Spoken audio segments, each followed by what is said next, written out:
Who allowed you to loiter in this secured area? Professor Keller said, blocking the laboratory door. He turned sharply at Maya. Security? Where is security? How many times have I said this? The Investment Foundation's inspection team will be here soon. This laboratory must be spotless. We cannot allow people like this to lower its value. Maya William turned around slowly. Facing the anger of a powerful man, she simply gave a small, polite nod. Good morning, sir. I arrived early to— I don't care what you arrived early to do. Richard Keller cut her off, waving one hand as if swatting away a fly. He looked her up and down, judging her. Contempt flickered across his face before he even tried to hide it. Look at how you're dressed. Custodial? Delivery? Do you have any idea that the brain scanner beside you is worth more than you will make in a lifetime? Don't put those dirty hands on any property belonging to this research institute. Maya's face did not change. She glanced at the polished sign beside the door. Keller Neurogenetics Laboratory. Restricted research access. Authorized visitors only. Then she looked back at him. I assume you are Professor Richard Keller, she said evenly. I was invited to tour this laboratory. Keller gave a short, humorless laugh. Invited or not, he said, lowering his voice just enough to make it sharper. Someone like you cannot simply walk into a place like this. A young intern stood a few steps behind Maya, clutching a folder against her chest. Her name tag read, Lily Carter. Professor Keller, Lily said carefully. Miss William is on the visitor list. I checked her in myself. Keller did not turn around. Lily, I wasn't asking you. Maya lifted her phone. I have a confirmation email from the university office. Only then did Keller look at the screen. His eyes skimmed the email for half a second. Administrative mistakes happen. The email lists today's date, this building, and your laboratory. And nevertheless, Keller said, smiling without warmth, I am the principal investigator, and I am telling you this is a restricted research area. We cannot allow unqualified visitors to wander around sensitive equipment. I haven't wandered anywhere. Your intern checked me in. He turned slowly then. Lily, did you bring this woman past the control point without verifying access? I checked the list, Professor. That is not what I asked. Lily swallowed. She was cleared for the tour. Cleared? Keller scoffed. His laugh carried down the hall, brittle and cruel. A tour? A woman like her expects to understand neurogenetics now? Don't embarrass yourself, Lily. This level of science is not a weekend museum exhibit. It is not a curiosity stop for young women, especially young women from certain backgrounds, who think proximity to a microscope makes them educated, Keller said, his voice dripping with contempt. A few researchers inside the glass lab stopped moving. She kept her voice calm. Professor, you need to be more careful with your words. Keller's face hardened. Excuse me? You have not asked who I am. You have not asked why I am here. You have not read the confirmation in front of you. You looked at me and made a decision. I made a professional judgment. No, Maya said. You made an assumption. Keller stepped closer. Young lady, I have spent 30 years building one of the most respected neurogenetics labs in this country. I will not have its safety, reputation, or funding endangered because someone decided ambition gave her permission to cross a restricted line. Lily tried again, softer this time. Professor, please. She didn't do anything wrong. Keller whipped toward her. Another word, Miss Carter, and we will discuss whether you are mature enough to continue in this program. The color drained from Lily's face. Maya turned slightly toward the young woman. You did the right thing, she said. Do not coach my staff, Keller snapped. From the far side of the hall, a graduate student in a Briarwood hoodie watched in silence. Slowly, carefully, his free hand moved toward the phone in his pocket. Keller paid no attention to the people around him. He reached into his lab coat and pulled out his own phone first. Maya watched him. He lifted the phone and spoke with sharp, controlled authority. Security. This is Professor Keller in the neurogenetics wing. I need someone removed immediately. He paused, then looked directly at Maya. Yes, an unauthorized black woman is refusing to leave a restricted laboratory. Lily closed her eyes. Marcus's phone came fully out of his pocket. Maya stood where she was, one hand near her purse, her posture straight, her expression unreadable. Security was on its way. Professor Keller believed that meant the matter was almost over. Maya knew it had only just begun. 5 minutes, Keller said coldly. Building security will be here. If I were you, I would walk out on your own before you are escorted out like a criminal. Mr. Keller, Maya said, I'm curious. In 30 years of building your reputation, how exactly do you define value? Keller let out a sharp laugh. He stepped closer, using his height and body. Is that what this is now? You're trying to distract me with meaningless philosophy? The value of this place is measured in millions of dollars in funding. In state-of-the-art equipment someone like you could never touch in a lifetime, and in the academic authority I hold. Money and authority, Maya repeated, nodding once. So, you believe owning an expensive brain scanner and calling yourself principal investigator gives you permission to assign value to a human being by her clothes, by her skin, and by the ease with which you can step on the dignity of a young intern? Keller's jaw tightened. I wonder, Maya said, lowering her voice, though the edge in it only grew sharper. Do you always treat people here this way? Keller said nothing. Do you always use money to rank character? Do you always use academic power to bully young people who are giving their minds, their time, and their futures to work under you? Maya's voice remained level, without even a ripple of anger. Have you turned a research environment into a private kingdom where everyone walks on eggshells just to serve your ego? That is the reality of the world, young lady, Keller snapped. Money speaks. Power shapes the rules. And here, I am the rule. People who do not create financial value or stand on institutional power learn to obey. That is how serious places survive. Unfortunately, Maya said, meeting his eyes, you understand very little about the very power you worship. He blinked. You think you have power because you receive funding. You don't. Real power belongs to the person who decides where that funding goes. Keller's eyes hardened. Maya turned to the young intern. Lily, do you have your work tablet with you?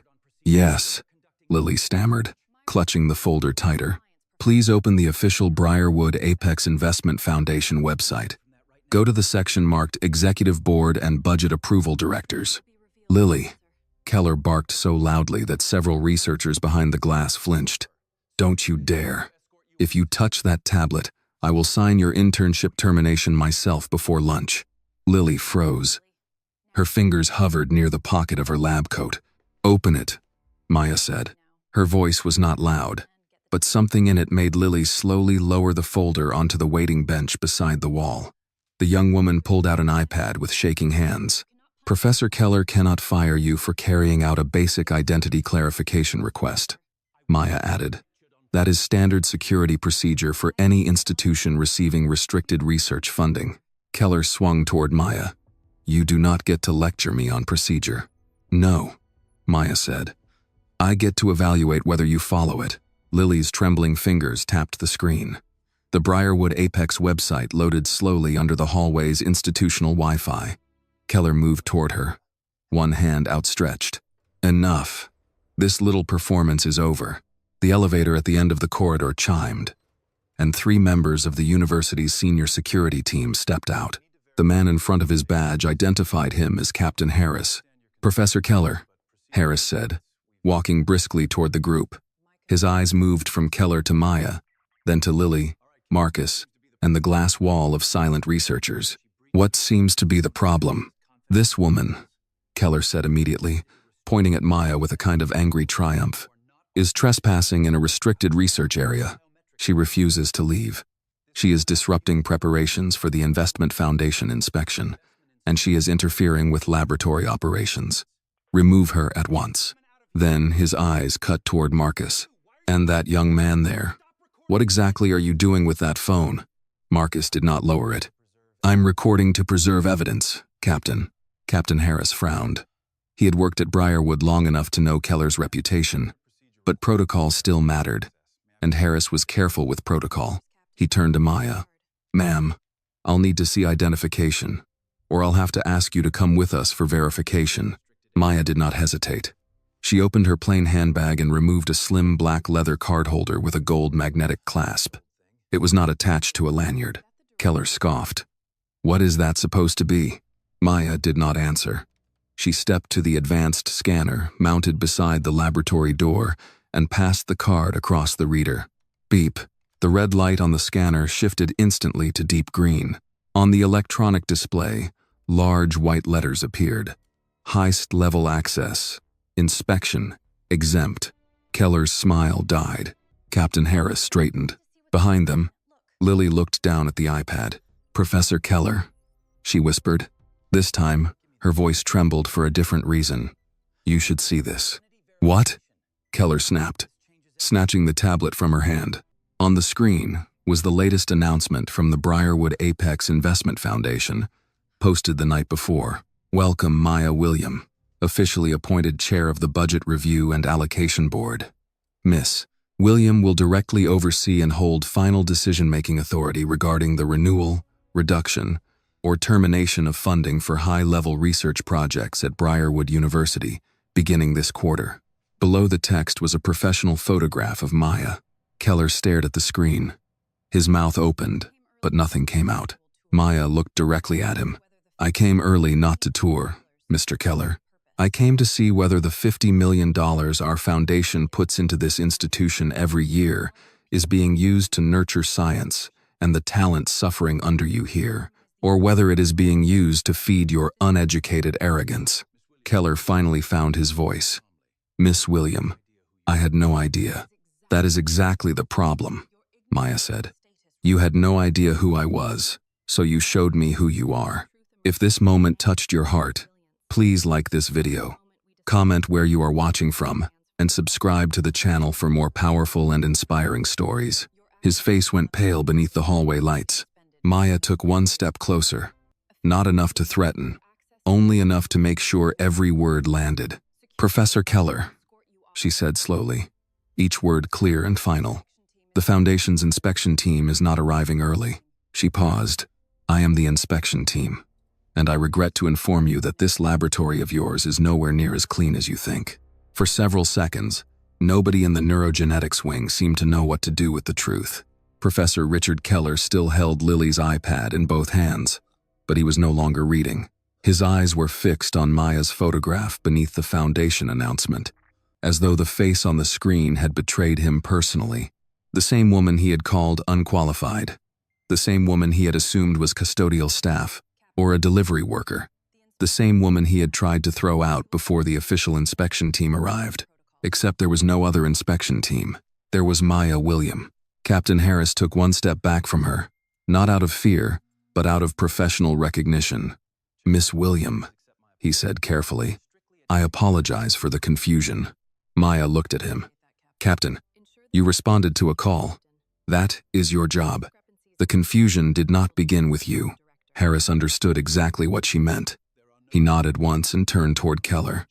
"Professor, at this point I don't see grounds to remove Miss William."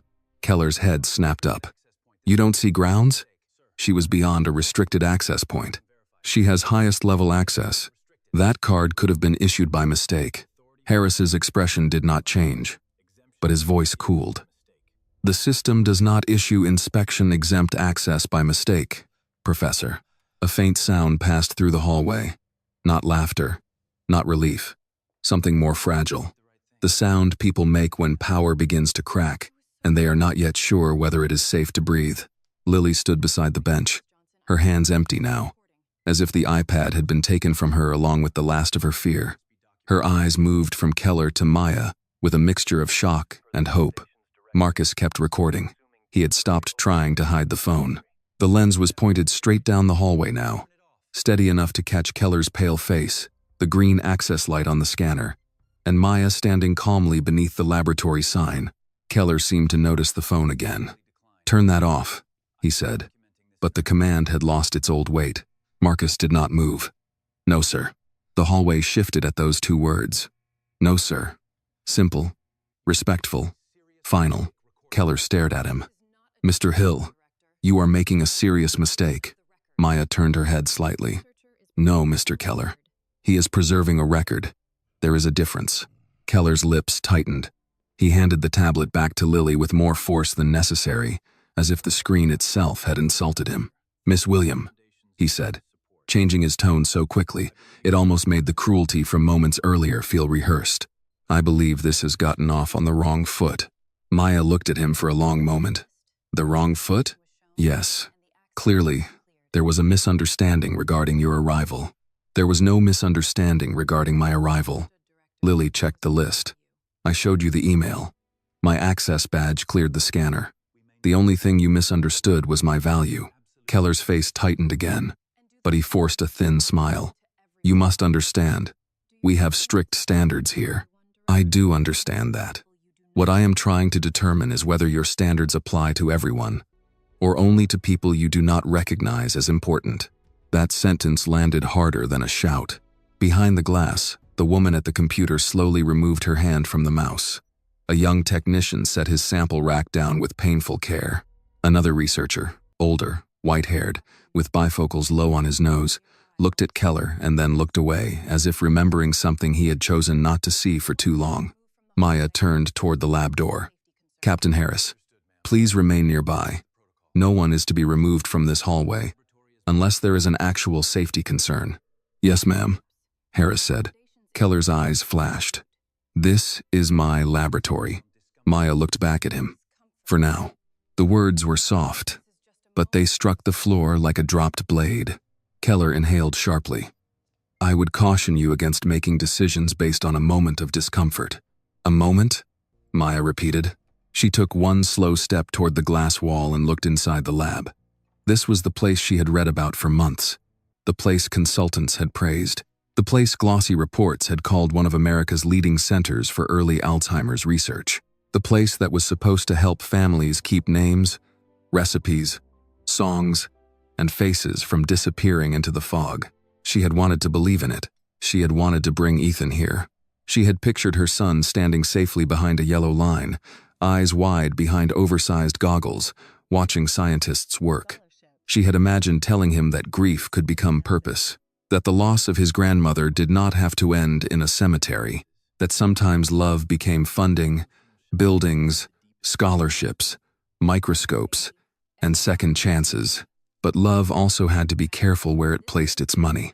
Her mother used to say that a clean house was not clean if dirt had only been swept under the rug. Maya had been raised in a small apartment where every dollar had a job and every Sunday had a rhythm. Her mother, Elaine, cleaned hospital rooms for years before she became a nurse's aide. She knew what wealthy people often forgot. Cleanliness was not shine. Cleanliness was what remained when nobody important was watching. Maya had arrived early for that reason. Not because she enjoyed surprise inspections, not because she wanted to embarrass anyone. She came without a luxury car, without her legal team at her shoulder, without a foundation pin on her coat, because institutions performed when money entered the room. They polished the glass, rehearsed the greetings, hid the tired students, and arranged the best faces near the front. Maya did not want the front. She wanted the hallway, and the hallway had spoken. "Lily," Maya said gently. The intern straightened. "Yes, ma'am?" "Before I arrived, were you instructed that a representative from the Briarwood Apex Foundation might come early?" Lily glanced at Keller. The old fear returned for half a second. Maya saw it. "You may answer as a staff member assisting with an official inspection." Lily drew a breath. "We were told the foundation team would arrive later this morning. Professor Keller said everything needed to look perfect." What did perfect mean? Lily's eyes flickered toward the glass lab. Clean benches, updated charts, no personal food, no clutter, no unresolved samples visible. Maya nodded. "Anything else?" Lily hesitated. Keller cut in. "This is absurd. Every lab prepares for visitors." Maya did not look at him. "Lily?" The young woman's voice dropped. "He said certain people should stay out of sight." The hallway went still again. Maya turned slowly. "Which people?" Lily's grip tightened around the tablet. "The interns who didn't present well. The ones he said looked nervous. Marcus was told to work in the back room today. Dr. Reed's team was told not to bring up their project unless asked." Marcus's face hardened. He told me donors get uncomfortable when researchers look like they're there because of diversity programs. Keller exploded. That is a malicious interpretation. Marcus finally lifted the phone higher. It's on email. For the first time, Keller looked afraid. Not embarrassed. Not angry. Afraid. Maya noticed the difference. Marcus, she said, do not delete anything. Do not forward anything yet. Preserve the original files. Yes, ma'am. Keller pointed at him. You are violating internal communications policy. Maya's voice sharpened. And you may have violated the Foundation's ethical compliance terms attached to $50 million in annual research support. I would choose my next sentence. Carefully, Keller's mouth closed.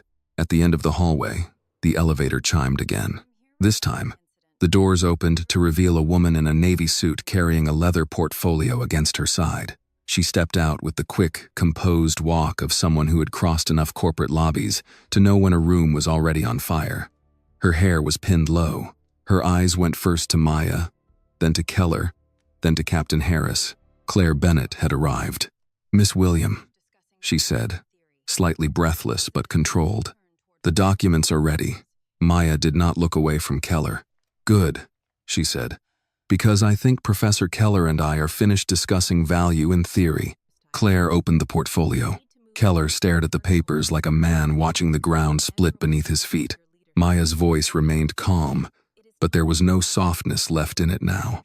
It's time we discuss what your leadership is actually worth. Claire Bennett did not rush into the moment.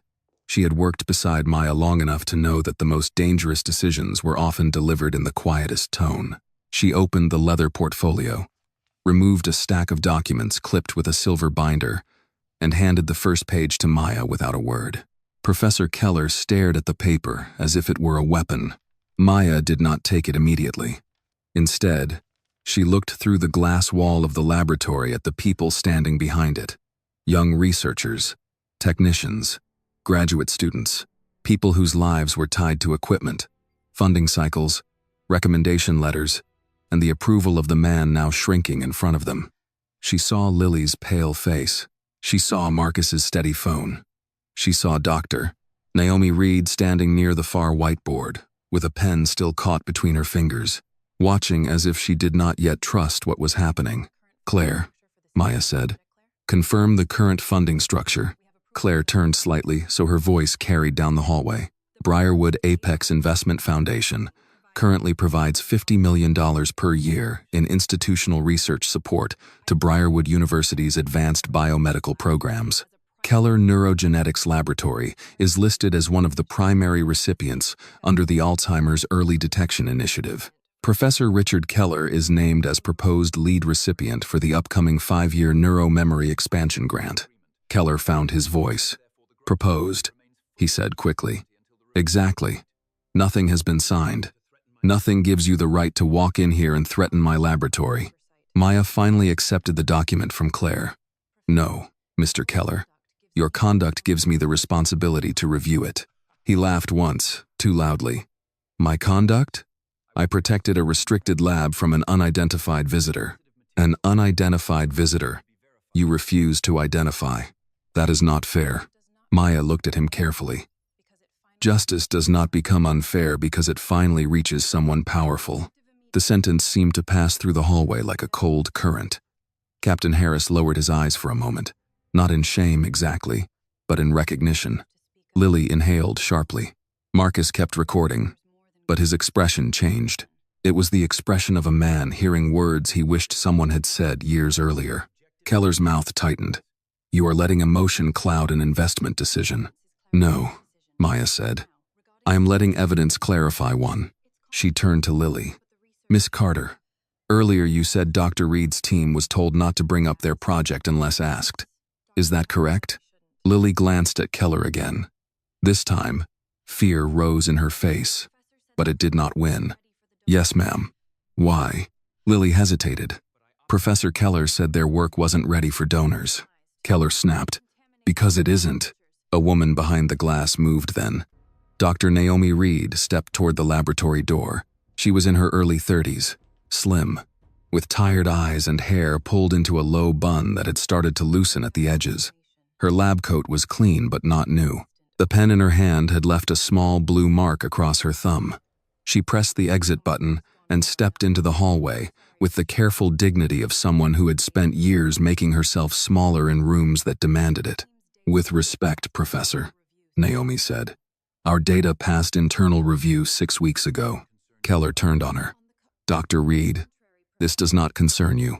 It concerns my team. It concerns my lab." Naomi's chin lifted. That has always been the problem. The words were not loud, but they struck him harder than if she had shouted. Keller looked stunned that she had said them where others could hear. Maya studied Naomi for a second. "Dr. Reed, tell me about your project." Keller threw up a hand. "Absolutely not. Miss William, you cannot hold an unscheduled scientific review in a hallway." Maya did not look at him. "Dr. Reed," Naomi drew a breath. She looked once at the researchers behind the glass, then at Lily, then at Marcus's phone. Something in her face steadied. "Our team is working on early biomarker patterns for Alzheimer's risk," she said. "Not diagnosis after symptoms become obvious, but detection before families notice. The first forgotten stove, the first missed appointment, the first name that disappears." Maya's expression changed, almost imperceptibly. Naomi continued. "We are studying protein signatures and cognitive micro-shifts in patients with family history. The goal is to identify risk earlier, especially in communities that do not get specialist care until it is too late." Maya's hand tightened around the document. "Which communities?" "Working-class families, rural patients, Black and Latino patients who are statistically underrepresented in early-stage trials, people whose symptoms are often dismissed as stress, aging, or lack of education." For the first time since the elevator doors had opened, Keller looked truly cornered. "Her work is preliminary. All work is preliminary until someone decides it deserves oxygen," Maya said. Naomi blinked, as if the sentence had reached a place she had learned not to expose at work. Claire made a small note in the margin of a document. Keller noticed. "What are you writing?" Claire looked up. "A timeline." "A timeline of what?" "Potential leadership failure, retaliation risk, discriminatory conduct, and suppression of relevant funded research." His face flushed. "This is outrageous." "No," Marcus said from behind his phone. "It's familiar." Keller turned toward him slowly. "Mr. Hill." Marcus did not lower his eyes this time. "You told me to stay in the back room today because donors connect better with certain faces. You told me not to speak during the last review because I made the presentation look like a diversity brochure. You mixed my name up with the only other Black man in the program 3 times in 1 semester." The hallway went utterly still. Keller's voice dropped. "Careful." Maya stepped between them with one clean movement. "Do not threaten him again." "I am not threatening him. I am correcting a subordinate. He is not your property." The simplicity of it silenced Keller for half a breath. Lily's eyes filled, but she wiped them quickly with the back of her hand, embarrassed by her own relief. Captain Harris shifted his stance, so he was no longer standing between Keller and Maya, but slightly between Keller and the students. It was a subtle movement. Everyone saw it. Maya turned back to Naomi. "Why was your team's work hidden from the foundation packet?" Naomi's mouth tightened. "Because Professor Keller wanted the expansion grant tied exclusively to his imaging platform. Our project would have required shared oversight." "And shared credit?" Maya asked. Naomi did not answer right away. Marcus did. "Yes," Keller barked. "Enough." "No," Maya said. "Not enough. Not nearly." Claire handed her another sheet. "The current draft names Keller Lab as sole administrative lead. It gives Professor Keller discretionary control over subawards, personnel expansion, equipment procurement, and publication coordination." Maya looked down at the page, meaning every young scientist in this hallway would have to depend on him for access to the money. "Yes." Maya folded the paper once and handed it back. Then, "The draft is dead." Keller's face drained again. "You cannot mean that." "I do. You are destroying years of work because of a hallway disagreement." Maya looked at him, and this time the calm in her face was harder than anger. "A hallway reveals what a conference room hides." Keller took a step toward her. Captain Harris moved at the same time. "Professor," Harris said quietly. Keller stopped, breathing through his nose. Maya turned to Claire. "Prepare a formal funding hold on Keller Neurogenetics Laboratory pending ethical review. Effective immediately. No new disbursements tied to Professor Keller's discretionary authority. Preserve salaries for students, interns, technicians, and current patient-facing research obligations. No retaliation against any witness in this hallway." Claire nodded. "I'll draft it now."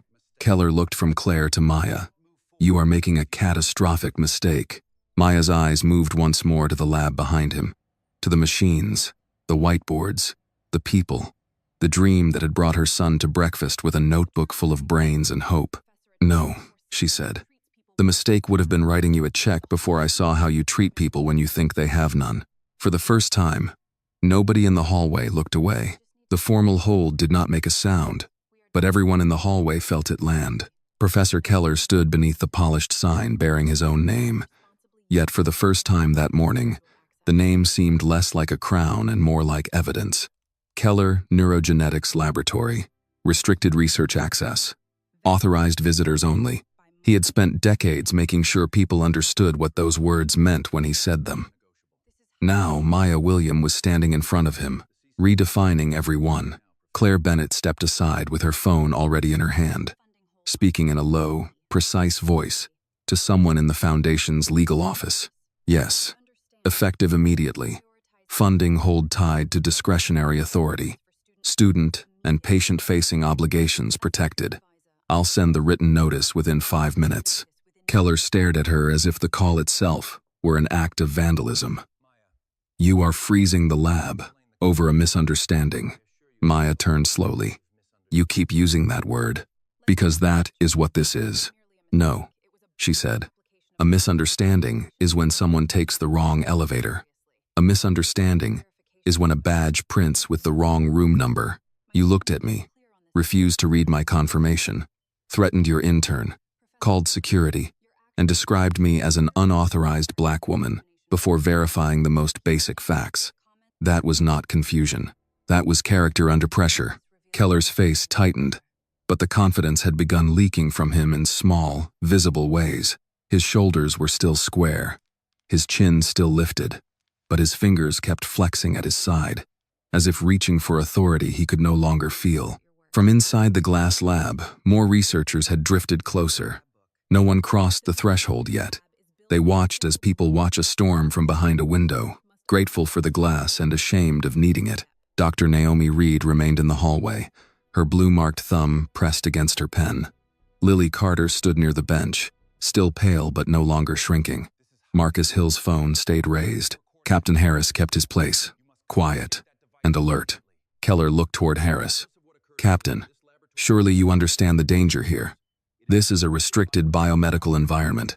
If every donor, consultant, or so-called inspector can wander in and interrogate staff, we have no security." Harris's expression stayed neutral.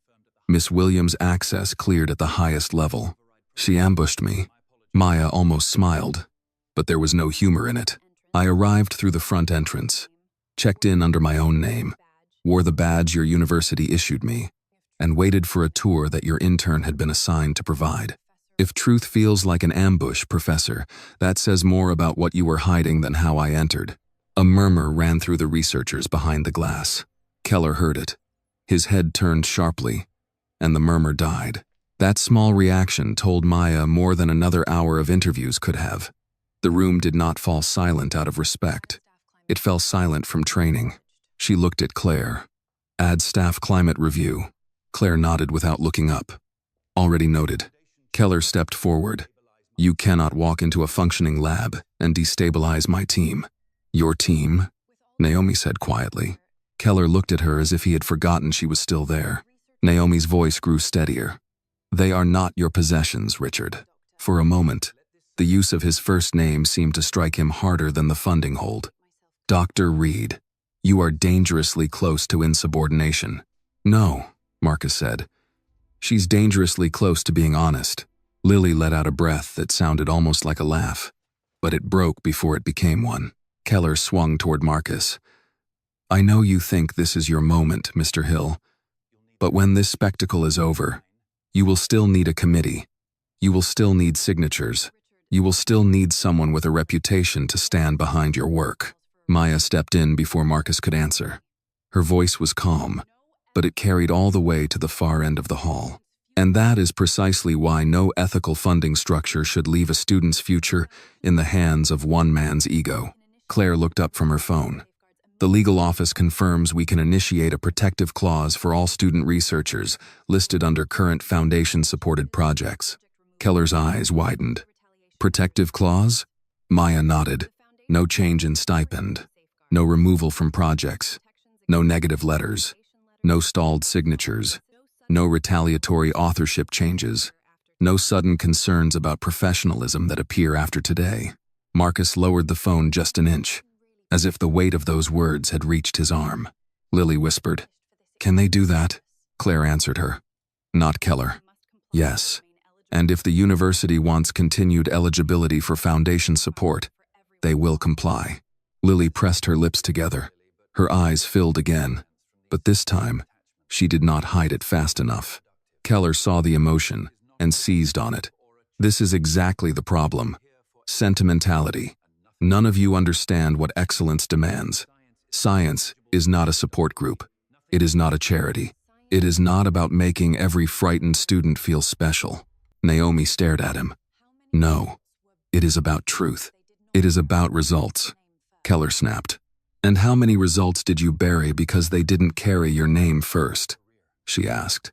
The hallway changed. Even Captain Harris looked at Keller then. Keller's eyes narrowed. "Be careful." Naomi took one step closer. Her voice shook slightly, but she did not stop. "My team submitted the biomarker review for inclusion in the foundation packet. You removed it.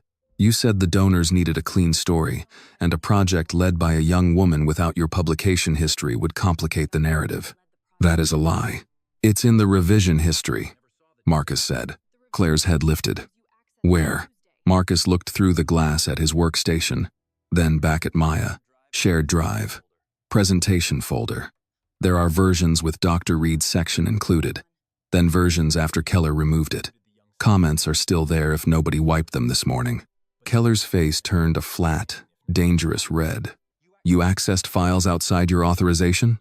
"I helped build the dataset," Marcus said. "I had authorization until you decided my face didn't belong in front of donors." Maya looked at Claire. "Secure the drive." Claire was already typing. "I'll contact Foundation IT and request a preservation notice through Briarwood Council." Keller looked genuinely alarmed now. "You have no right to seize university materials." "I am not seizing anything," Maya said. "I am preserving records attached to a funding review. There is a difference. One destroys trust. The other tests it." For the first time, Keller seemed to understand that the hallway was no longer the battlefield. The battlefield was documents, emails, access logs, grant language, and people who had been afraid for too long. He turned back to Maya, and his voice changed again. It softened, lowered, searched for dignity. "Miss William, let us step into my office. We can discuss this professionally. I regret the tone of our introduction." "You regret the audience," Maya said.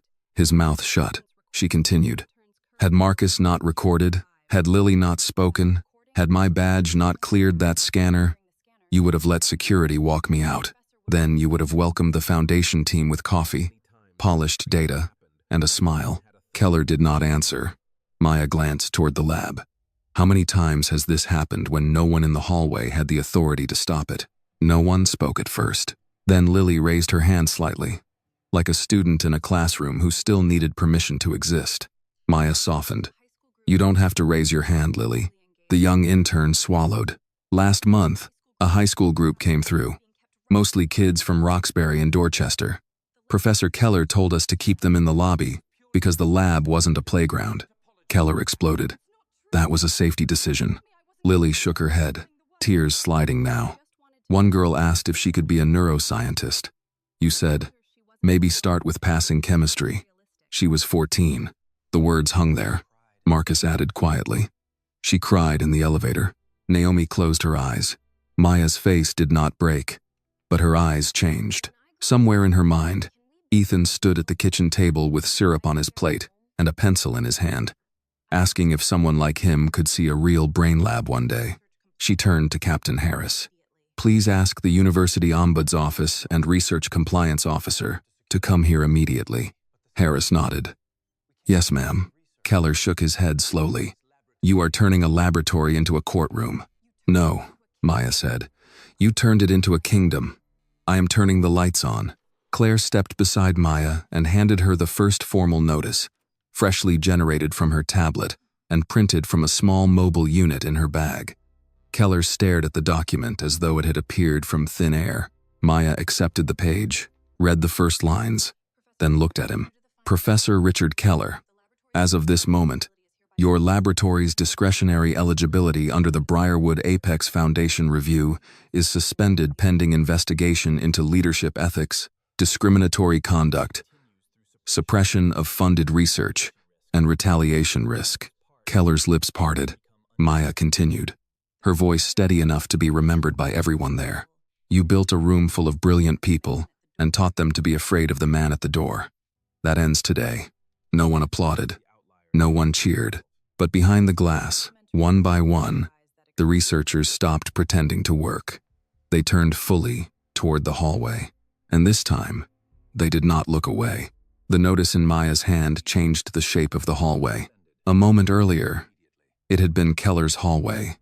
His name on the glass, his rules in the air, his fear moving through the researchers like a draft under a locked door. But now every person standing there understood that a piece of paper, calmly read by a woman he had tried to throw out, had done what years of whispers had failed to do. It had interrupted him.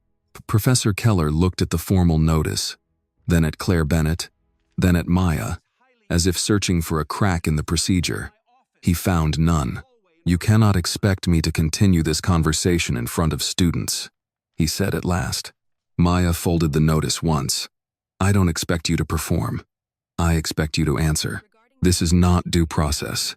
Due process begins when the powerful stop burying complaints before they become records." Keller's eyes flashed. "You have no evidence of buried complaints." Behind the glass, someone moved. It was small at first. A young woman in a lab coat stepped away from her workstation and walked toward the door with the slow caution of someone approaching a sleeping animal. She pressed the release button. The glass door opened with a soft click. Her name tag read Priya Nair. She was perhaps 26, with dark circles beneath her eyes and a red pen tucked into the knot of her hair. She looked at Keller, then at Maya. "I filed one," she said. Keller's face hardened. "Priya." She flinched at her own name in his mouth, but she stayed where she was. Maya turned fully toward her. "You filed a complaint?" Priya nodded. "Last spring, after Professor Keller removed my name from a conference abstract. He said my contribution was technical support. I had written the analysis section." "That is a lie," Keller said. Priya did not look at him. "I sent the original draft to Dr. Moore in compliance. Nothing happened. 2 weeks later, I was told I was no longer presenting in Chicago." Claire's pen moved quickly across her notepad. "Do you have copies?" "Yes." Keller gave a sharp laugh. "Of course she has copies. Graduate students collect grievances like souvenirs now."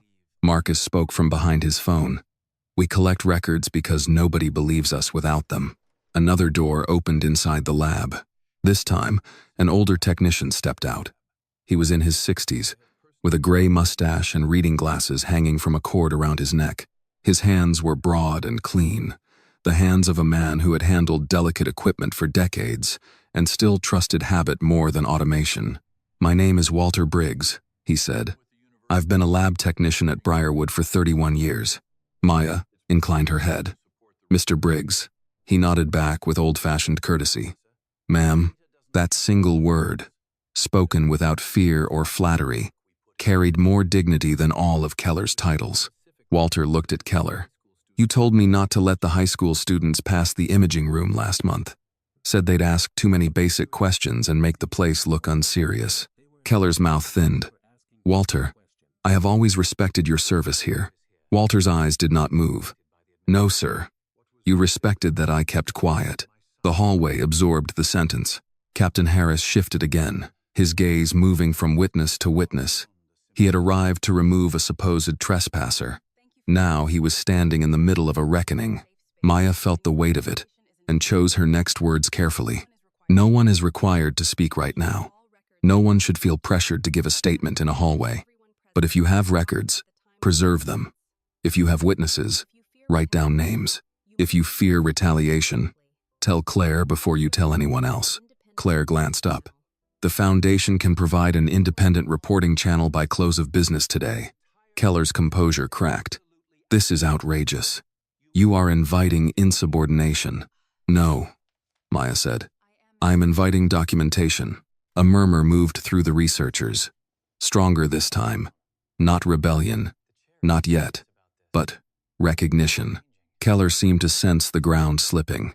He changed tactics again, turning toward the glass wall and the people behind it. His voice lowered into the tone he probably used at commencement ceremonies and donor luncheons. All of you should think very carefully before you participate in this spectacle. Labs are not democracies. Science requires discipline. It requires hierarchy. If every disappointed student turns every hard decision into an accusation, serious research becomes impossible. For a moment, the old fear stirred. Maya saw it in the way Priya's shoulders drew inward, the way Lily's eyes dropped, the way Marcus's phone dipped a fraction. Keller had used that speech before. She could tell. He knew how to make fear sound like tradition. Then Dr. Naomi Reed stepped forward. Science requires discipline, Naomi said, but it does not require humiliation. Keller turned. You are enjoying this. No, she said. I am grieving how long it took. The words quieted everyone more than anger would have. Naomi looked at Maya, not Keller. There are people in this lab who stopped bringing ideas to meetings because they knew he would mock them, dismiss them, or take them. There are students who rehearse sentences in the bathroom before asking for equipment time. There are interns who volunteer for extra hours because they think exhaustion will make them harder to discard. This place produces data, yes, but it also produces fear. Keller's face reddened. And your solution is to hand science over to feelings? My solution is to stop confusing cruelty with rigor. Maya studied Naomi as she spoke. The young doctor did not posture. She did not grandstand. Her voice carried exhaustion, but underneath it was something sturdier. Not ambition in the shallow sense Keller worshipped. Purpose, the kind that survives late nights, small budgets, ignored emails, and men who mistake obstruction for mentorship. Maya thought of Ethan again. If her son stood in a lab 10 years from now, whose voice would she want guiding him? Keller's or Naomi's? The answer was already forming. At the far end of the hall, the elevator chimed again. 2 university officials stepped out, moving with the tense speed of people who had been told a donor crisis was unfolding. One was a white-haired man in a charcoal suit, Dr. Alan Pierce, Vice Provost for Research. Beside him walked a woman in a dark green dress with a university badge clipped to her jacket, Marcia Ellis, Research Compliance Officer. Pierce reached them first, slightly breathless. Professor Keller, Miss William, perhaps we can move this discussion to a conference room. Maya turned to him. Dr. Pierce, good morning. His face stiffened. He had expected anger, perhaps raised voices.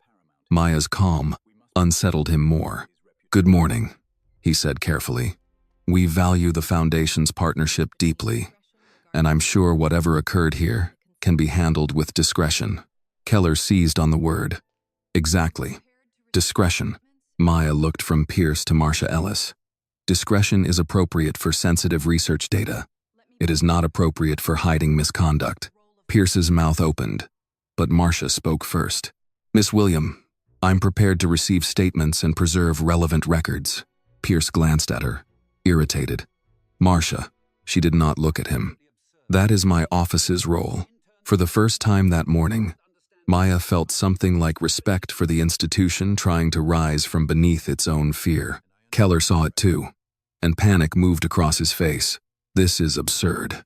I will not stand here and be tried by interns, technicians, and people who do not understand the pressures of high-level science. Walter Briggs gave a tired smile. Professor, I've kept your freezers running for 15 years. I understand pressure. A quiet sound moved through the hallway. This time, it was almost laughter. Keller heard it and seemed to shrink beneath it. Maya handed the folded notice to Claire. Send the formal hold. Claire tapped her screen. Sent. There was no thunder, no alarm, no dramatic flash of light. Just a tiny sound from Claire's phone confirming delivery. But Richard Keller heard it as if a door had slammed shut. Maya faced the group. This lab's work matters. Alzheimer's research matters. The families waiting for answers matter. That is exactly why leadership matters. Money cannot heal people when it is placed in hands that harm the very minds asked to do the healing. No one spoke. She turned to Keller one last time for the morning's first phase of judgment. Mr. Keller, you said this lab needed to be clean before the foundation arrived. You were right about one thing. It does need to be cleaned, but not of people like me, not of interns, not of students from neighborhoods you don't respect. It needs to be cleaned of fear. Keller stared at her, breathing hard. Maya looked at Marcia Ellis. Begin the review. Then she looked through the glass at the researchers who had spent years lowering their voices. And while you do, I want to see the work Professor Keller didn't want us to see. Dr. Naomi Reed did not move right away. For years, she had learned to measure danger in fractions of a second. The slight pause before Keller dismissed her in meetings. The way his smile thinned when someone praised her work. The sudden budget concern that appeared whenever her team asked for equipment time. The polite emails that sounded harmless until you realized they meant, no, not you, not yet, not without his permission. So when Maya William looked through the glass and said she wanted to see the work Keller had hidden, Naomi's first instinct was not relief. It was caution. Professor Keller noticed it immediately. Dr. Reed, he said, in that low voice he used when he wanted fear to sound like advice. I strongly recommend that you not participate in this circus. Naomi's hand tightened around the pen. Maya did not interrupt. She watched Naomi the way she had watched the hallway since she arrived. Carefully, without forcing anyone to become brave before they were ready. Marcia Ellis, the research compliance officer, opened a slim notebook. Dr. Reed, you are not required to present anything without counsel or departmental oversight. Keller seized on that. Exactly. This entire proceeding is improper. Naomi looked at Marcia, then at Maya, then at Lily, whose eyes were still red but steady now. Marcus kept his phone in his hand, though he had lowered it slightly. Walter Briggs stood near the door with his arms folded, a man who had seen enough university politics to know that truth often needed several witnesses and a copy machine. Naomi took a breath. My team's work is on the internal server, she said, but I also have a local presentation copy. Keller's face darkened. You copied restricted material? It's my project, Naomi said. I prepared the presentation for the foundation packet before you removed it. I removed it because it was premature. You removed it because it didn't have your name first. The hallway went silent again. But this time the silence did not belong to Keller. It belonged to the people waiting to see whether Naomi would finally say what many of them already knew. Naomi turned and walked back into the lab. The glass door opened, then closed behind her. The researchers inside parted without being asked. For the first time that morning, they moved not to make way for Keller, but for someone else. Maya watched through the glass as Naomi crossed to a computer station beside a whiteboard covered in marker notes. Marcus followed at a respectful distance, still recording, while Marcia Ellis stepped inside with him. Captain Harris remained in the hallway, close enough to intervene if Keller tried to follow too aggressively. Keller turned to Dr. Alan Pierce, the vice provost for research. Alan, you cannot allow this. Pierce's face had the troubled stiffness of a man calculating public relations, legal exposure, and donor confidence all at once. Richard, right now the best thing you can do is cooperate. Cooperate with what? A donor tantrum? Maya looked at him. Careful, Mr. Keller. He laughed bitterly. Still, Mr. Keller, you lost Professor the moment you used your title as a weapon. The words did not raise their volume, but they made him look smaller. Inside the lab, Naomi connected her laptop to a wall monitor. The screen flickered, then filled with a title slide. Early biomarker. Mapping for Alzheimer's risk in underdiagnosed communities. Under the title were 4 names: Naomi Reed, Marcus Hill, Priya Nair, Walter Briggs. There was no Richard Keller. Keller stared at the screen through the glass. This is not ready for external review. Naomi opened the lab door and spoke from inside. Then listen from here and correct me if I misrepresent the data. He looked trapped between entering and staying outside. Maya solved it for him. We can all see from here, she said. Proceed, Dr. Reed. Naomi nodded once and began. At first, her voice was tight.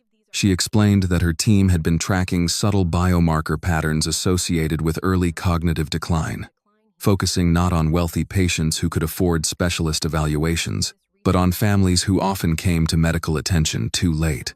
Rural families, Black families, Latino families, older workers who blamed memory loss on exhaustion, grandmothers who forgot appointments but still cooked for everyone else, men who refused to tell their children they were getting lost driving home from church. As Naomi spoke, the science became human. Maya felt it in her chest. Her mother had hidden the first signs, too. Elaine had laughed off, missed recipes, blamed the wrong bus route on a long shift, said everybody forgets things when they get older.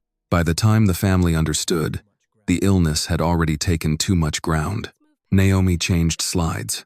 Graphs appeared, clean and organized, with annotations in blue. Our early model suggests certain protein and behavioral microshifts may appear before standard clinical thresholds. The sample is small, but the pattern is consistent enough to justify expansion. We requested additional recruitment funding and access to the imaging platform. And Professor Keller denied it? Maya asked. Naomi looked at Keller through the glass. He delayed it. Then he absorbed the equipment request into his own proposal. That is not accurate, Keller said. Marcus stepped forward inside the lab.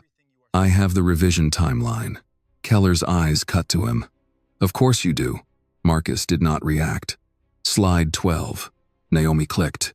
The screen showed a timeline of proposal drafts. Maya watched dates, file names, and comments appear. First version, Reed team included.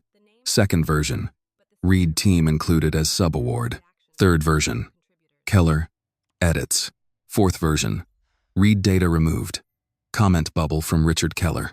Donor narrative should remain focused. Avoid diluting leadership. Claire leaned closer, reading from the doorway. That will be relevant. Pierce rubbed a hand over his mouth. Keller said, that comment refers to presentation structure. Maya's gaze did not leave the screen. It refers to control. Naomi clicked to the next slide. This one showed community recruitment plans. Partnerships with local clinics, Black churches, senior centers, and rural health networks across Massachusetts and Georgia. There were notes about transportation vouchers, evening appointments, caregiver education, and patient consent forms written in plain English. Walter Briggs spoke from inside the lab. Dr. Reed insisted on the plain language forms. Said if families didn't understand what they were signing, we had no business calling it consent. Maya looked at Naomi. That was your idea? Naomi nodded. My father signed medical paperwork for years without anyone explaining it to him. He trusted white coats. Sometimes he shouldn't have. The sentence reached several people at once. Even Captain Harris looked down briefly, as if remembering someone in his own family. Keller crossed his arms. Touching stories do not prove scientific merit. No, Naomi said. Data does. She clicked again. The room changed. Even Keller stopped interrupting for a moment. The charts were not flashy, but they were strong. Not perfect, not final, but honest. There were limitations listed clearly. Missing variables. Recruitment bias. Next phase needs. No inflated claim. No miracle promise. Just careful science with a moral spine. Maya knew enough to recognize the difference between ambition and vanity. Keller's proposals had been polished. Naomi's work was alive. She turned to Claire. What was the proposed discretionary amount under Keller's expansion grant? $40 million over 5 years, separate from annual institutional support. Maya nodded slowly. And the foundation can redirect before execution? Claire answered without hesitation. Yes. The final site approval has not been signed. Keller's head jerked toward them. Redirect? To this? Maya faced him. To the work. To an underdeveloped side project, led by someone who has never managed a grant of that scale. Naomi's face tightened, but Maya answered before she could. Every great scientist managed a first major grant at some point. The question is not whether Dr. Reed has already been handed power. The question is what she did without it. Marcus lowered the phone fully now, though it remained recording. Lily stood near him, tears drying on her face. Priya folded her arms, no longer hiding behind the doorframe. Maya stepped into the lab for the first time. The scanner beside the wall hummed softly. Keller stiffened as she crossed the threshold he had tried to deny her. She did not touch the equipment. She did not need to. She walked toward the monitor, toward Naomi's data, toward the young team that had been told to stay out of sight. She looked at the title slide again. "My son wants to become a neuroscientist," Maya said quietly. No one spoke. He is 10. He lost his grandmother to Alzheimer's. He thinks science is where good people go when love is not enough. Naomi's eyes softened.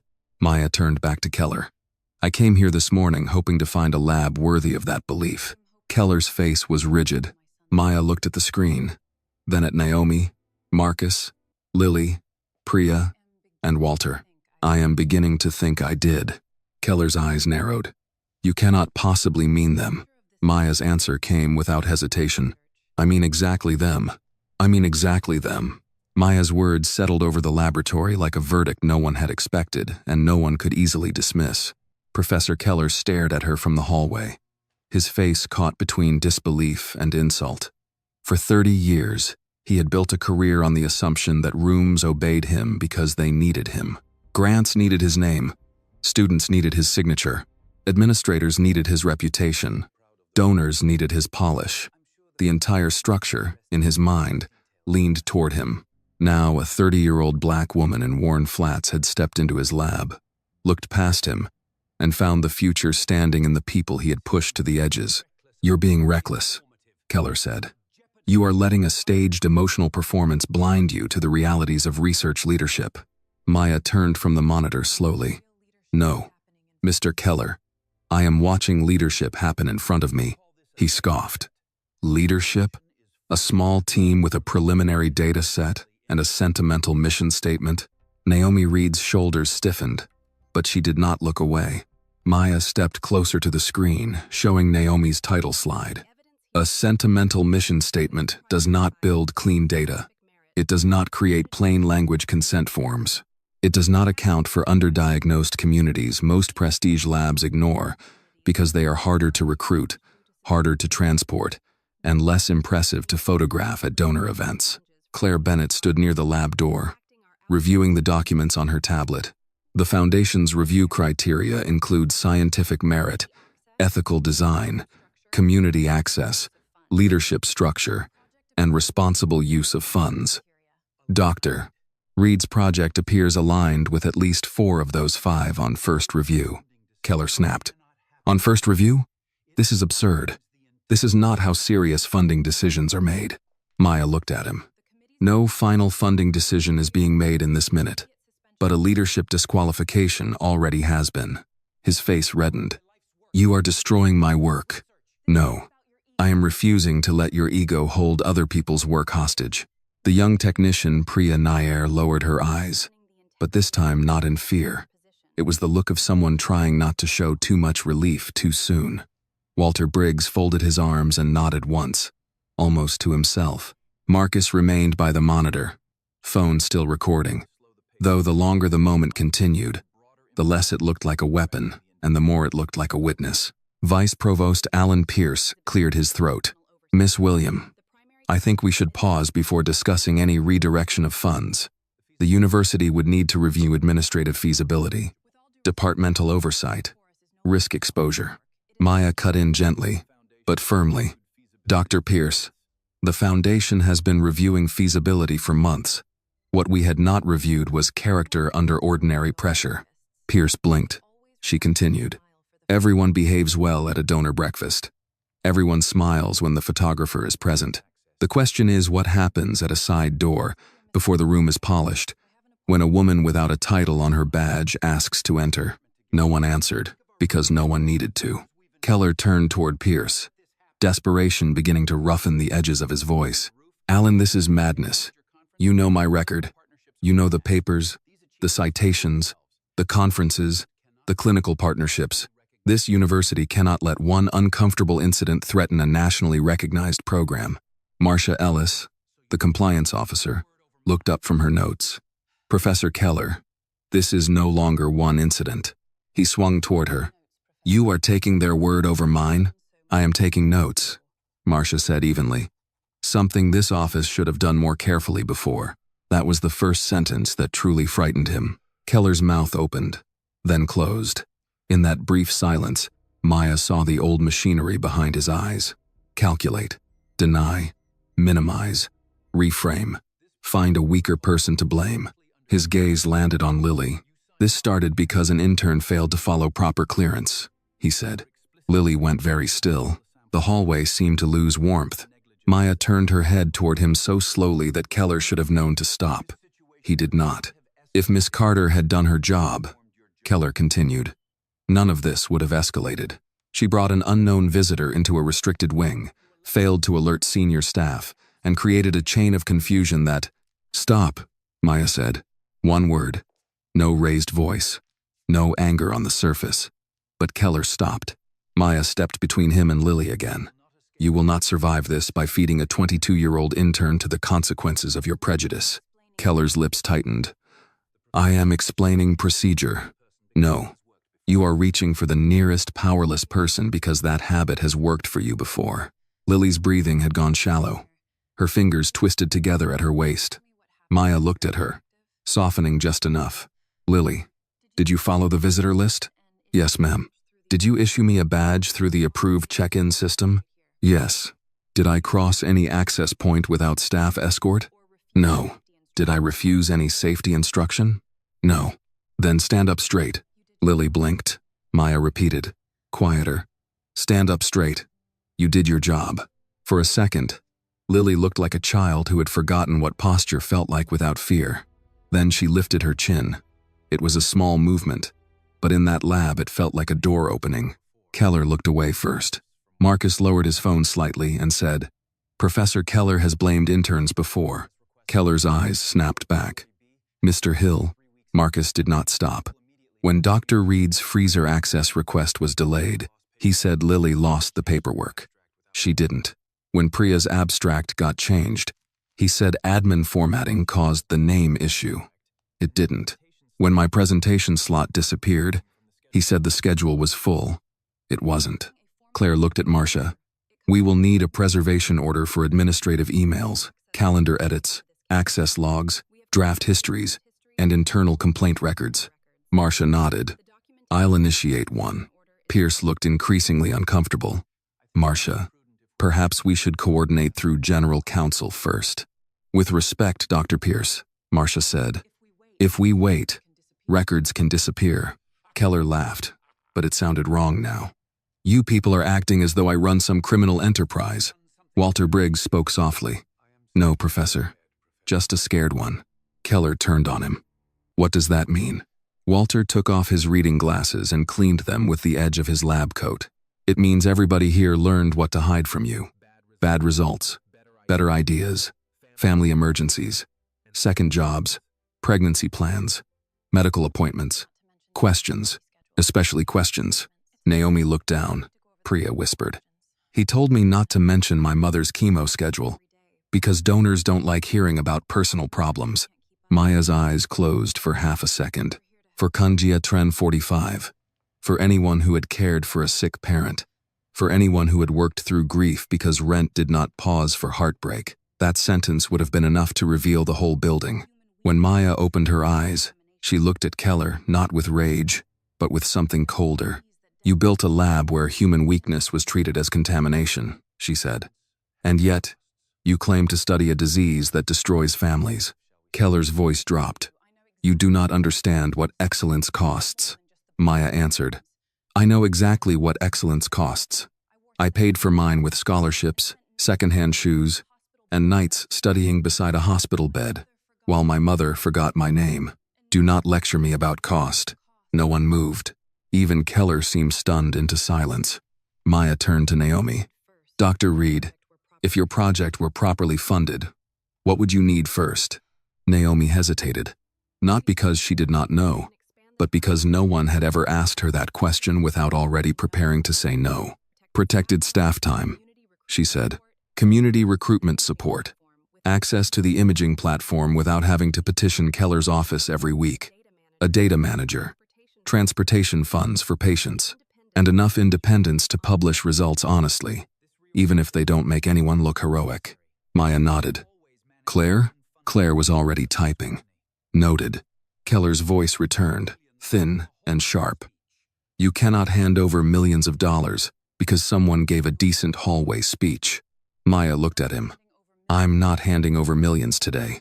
I'm opening the door you kept locked. She faced the room. Here is what will happen now.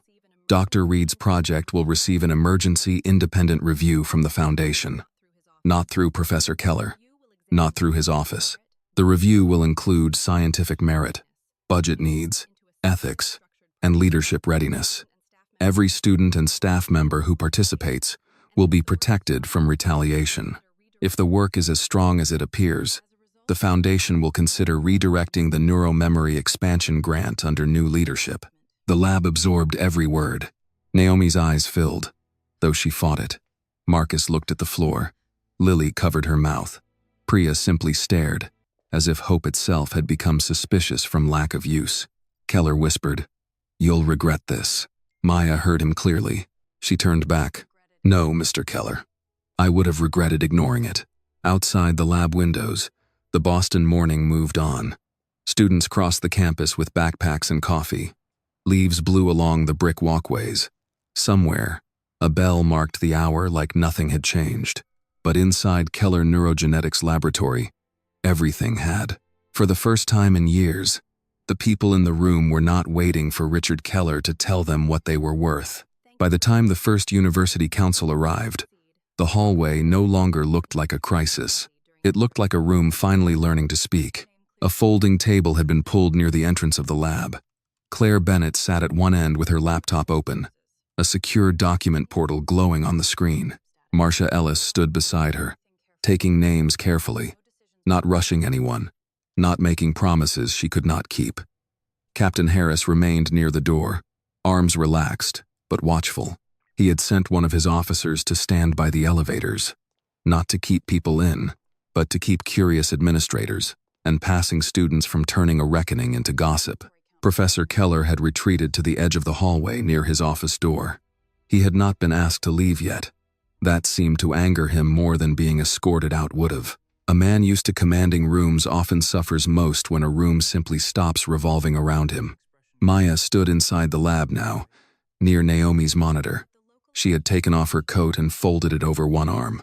Without it, she looked even less like what Keller had expected. Simple cream blouse, no necklace, small watch. Sleeves buttoned at the wrist. Nothing about her shouted money. That had always been part of her discipline. Let people show you who they are before they know what you can do for them. Marcus Hill had finally stopped recording after Claire confirmed the video had been backed up to a secure Foundation link. He looked at his phone for a long moment before lowering it completely. Are you all right? Maya asked him. Marcus gave a short nod that was not quite convincing. Yes, ma'am. That sounded like an answer for someone else. He smiled faintly, tiredly. No, ma'am. I'm not all right. But I'm better than I was an hour ago. Maya accepted that. That is honest enough. Marcus looked across the lab at Keller. He'll come after me. Claire looked up, not without creating a written trail the size of Massachusetts. Marcus almost laughed, but the fear in him was older than the joke. Men like him don't always use official channels. No, Maya said. They use silence. And silence is what he lost today. Marcus held her gaze. I hope you're right. I don't hope, Maya said gently. I plan. Across the room, Lily Carter was helping Priya gather printouts from a filing cabinet. Lily moved carefully, as if she still expected Keller to shout every time a drawer opened. Priya noticed and placed a hand over hers. You don't have to ask permission to breathe, Priya said softly. Lily swallowed and nodded. Naomi watched them from beside the monitor. This is going to get worse before it gets better, she said. Maya turned to her. Probably. You say that calmly, because pretending otherwise would be disrespectful. Naomi let out a breath through her nose. Not quite a laugh.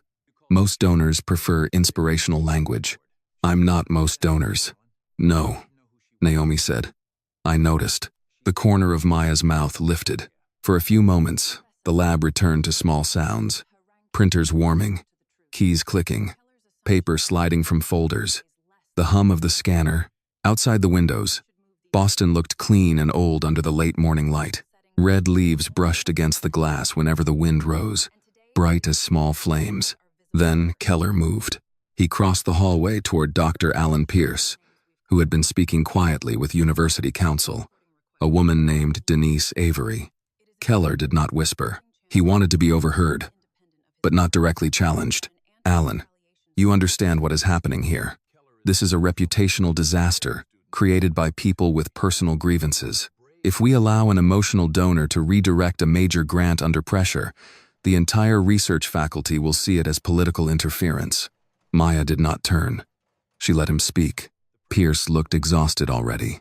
Richard, you called security on the chair of the Foundation's budget review board. I called security on an unidentified person in a restricted hallway. After Lily identified her, Keller's face sharpened.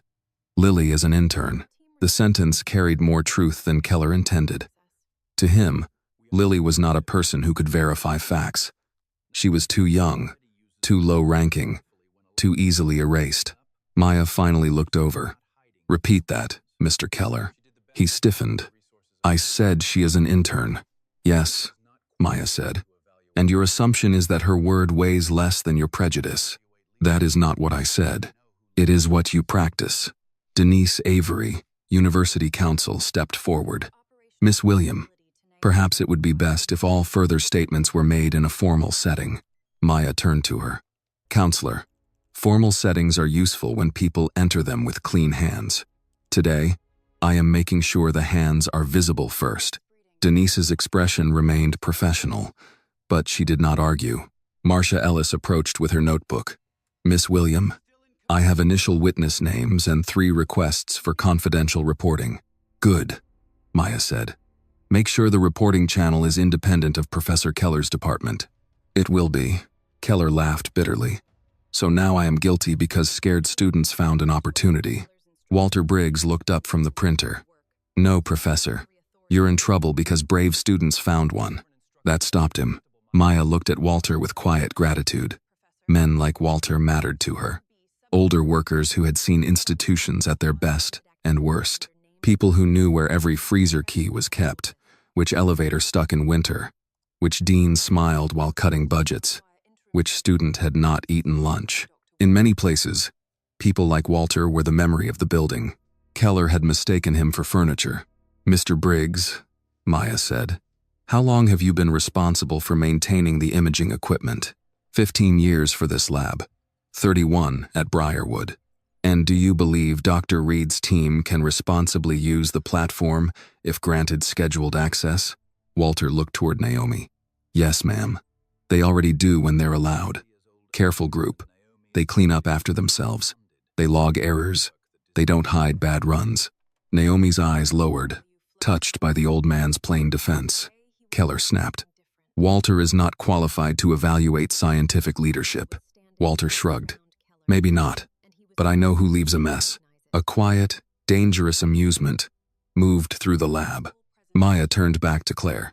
Add operational reliability to Dr. Reed's review file. Claire typed. Added. Keller looked as if every keystroke removed another brick from his office wall. The door to the stairwell opened, and 2 more researchers entered, then stopped when they saw the crowd. One whispered to the other. Within minutes, the story would spread through the building, then the department, then the campus. Maya knew that. Keller knew it too. He made one last attempt to regain command. Everyone back to work, he barked. Now. Nobody moved.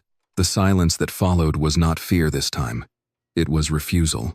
Keller's face went crimson. I said back to work.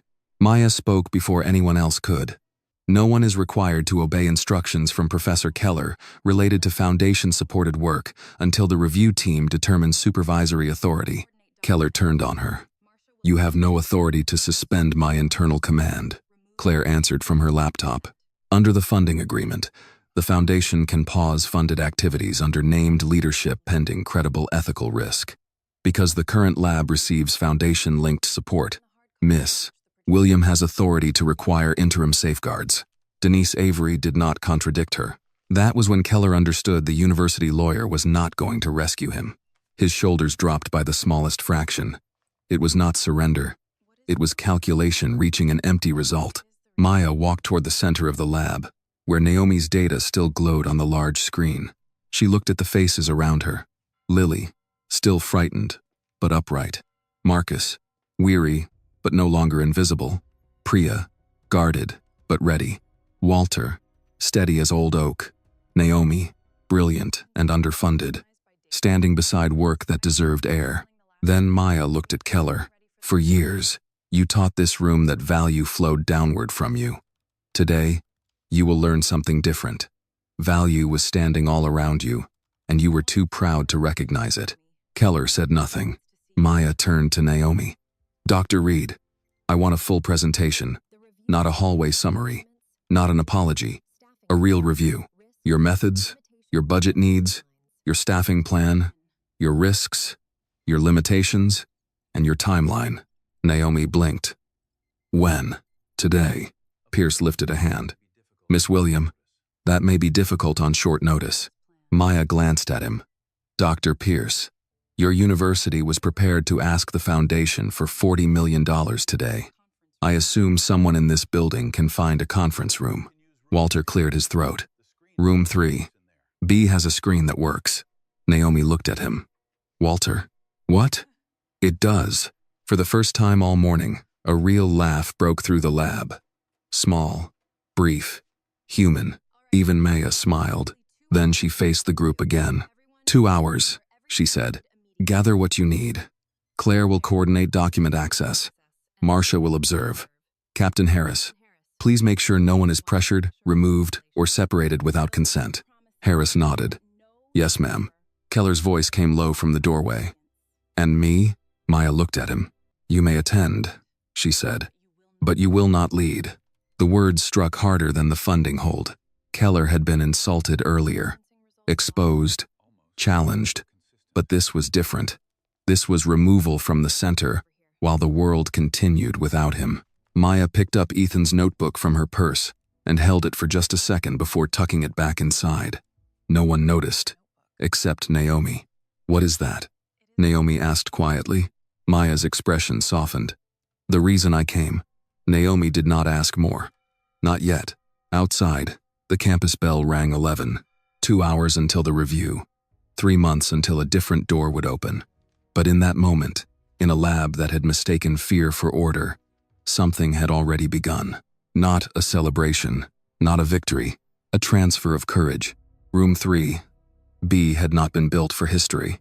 It was an ordinary university conference room with beige walls, a long oak table, 12 rolling chairs, a ceiling projector that hummed too loudly, and a coffee station in the corner with paper cups, powdered creamer, and a basket of granola bars left over from some earlier meeting. Through the narrow windows, the Boston afternoon looked gray and cold, the kind of weather that made older professors pull their coats tighter and younger students walk faster across campus. But by 1 o'clock, Room 3B felt less like a conference room and more like a place where a door had been taken off its hinges. Naomi Reed stood at the front beside the screen, her laptop open, her shoulders straight, but tense. Marcus sat at the table with a folder of data logs. Priya had a stack of printed consent forms and recruitment notes. Walter Briggs sat near the wall with his reading glasses low on his nose, hands folded over a maintenance binder that looked older than some of the graduate students. Lily Carter sat beside Claire Bennett, still wearing her intern badge, though the badge seemed different now. Earlier, it had marked her as the lowest-ranking person in the hallway. Now it looked like proof that someone with the least power had still told the truth when it mattered. Maya took the seat at the center of the table, not at the head. Claire placed the foundation documents to her right. Marcia Ellis sat with her notebook open, and Captain Harris stood outside the door after Maya insisted the review remain calm, voluntary, and protected. Professor Keller entered last. He did not ask permission. He simply walked in, carrying himself with the stiff dignity of a man determined to pretend he had not been publicly wounded. His white coat was gone now, replaced by a charcoal blazer. It should have made him look less like a ruler of the lab. Somehow, it made him look more like a defendant trying to dress for the sympathy of a jury. Dr. Alan Pierce followed him, along with Denise Avery from University Council. Keller looked at the only empty chair near the front. Maya looked up. "You may sit there, Mr. Keller." His jaw flexed at the word Mr., but he sat. Naomi's fingers touched the trackpad. The first slide appeared again. Early biomarker, mapping for Alzheimer's risk in underdiagnosed communities. For a moment, she said nothing. Maya gave her time. Keller did not. "If we are going to proceed with this, I would appreciate some acknowledgement that Dr. Reed's work has not passed external peer review." Naomi's mouth tightened. Maya turned to him. "You will have time to note scientific concerns. You will not be permitted to intimidate the presenter." "I am not intimidating anyone." "Then it should be easy to stop." The room went quiet. Naomi drew a breath and began.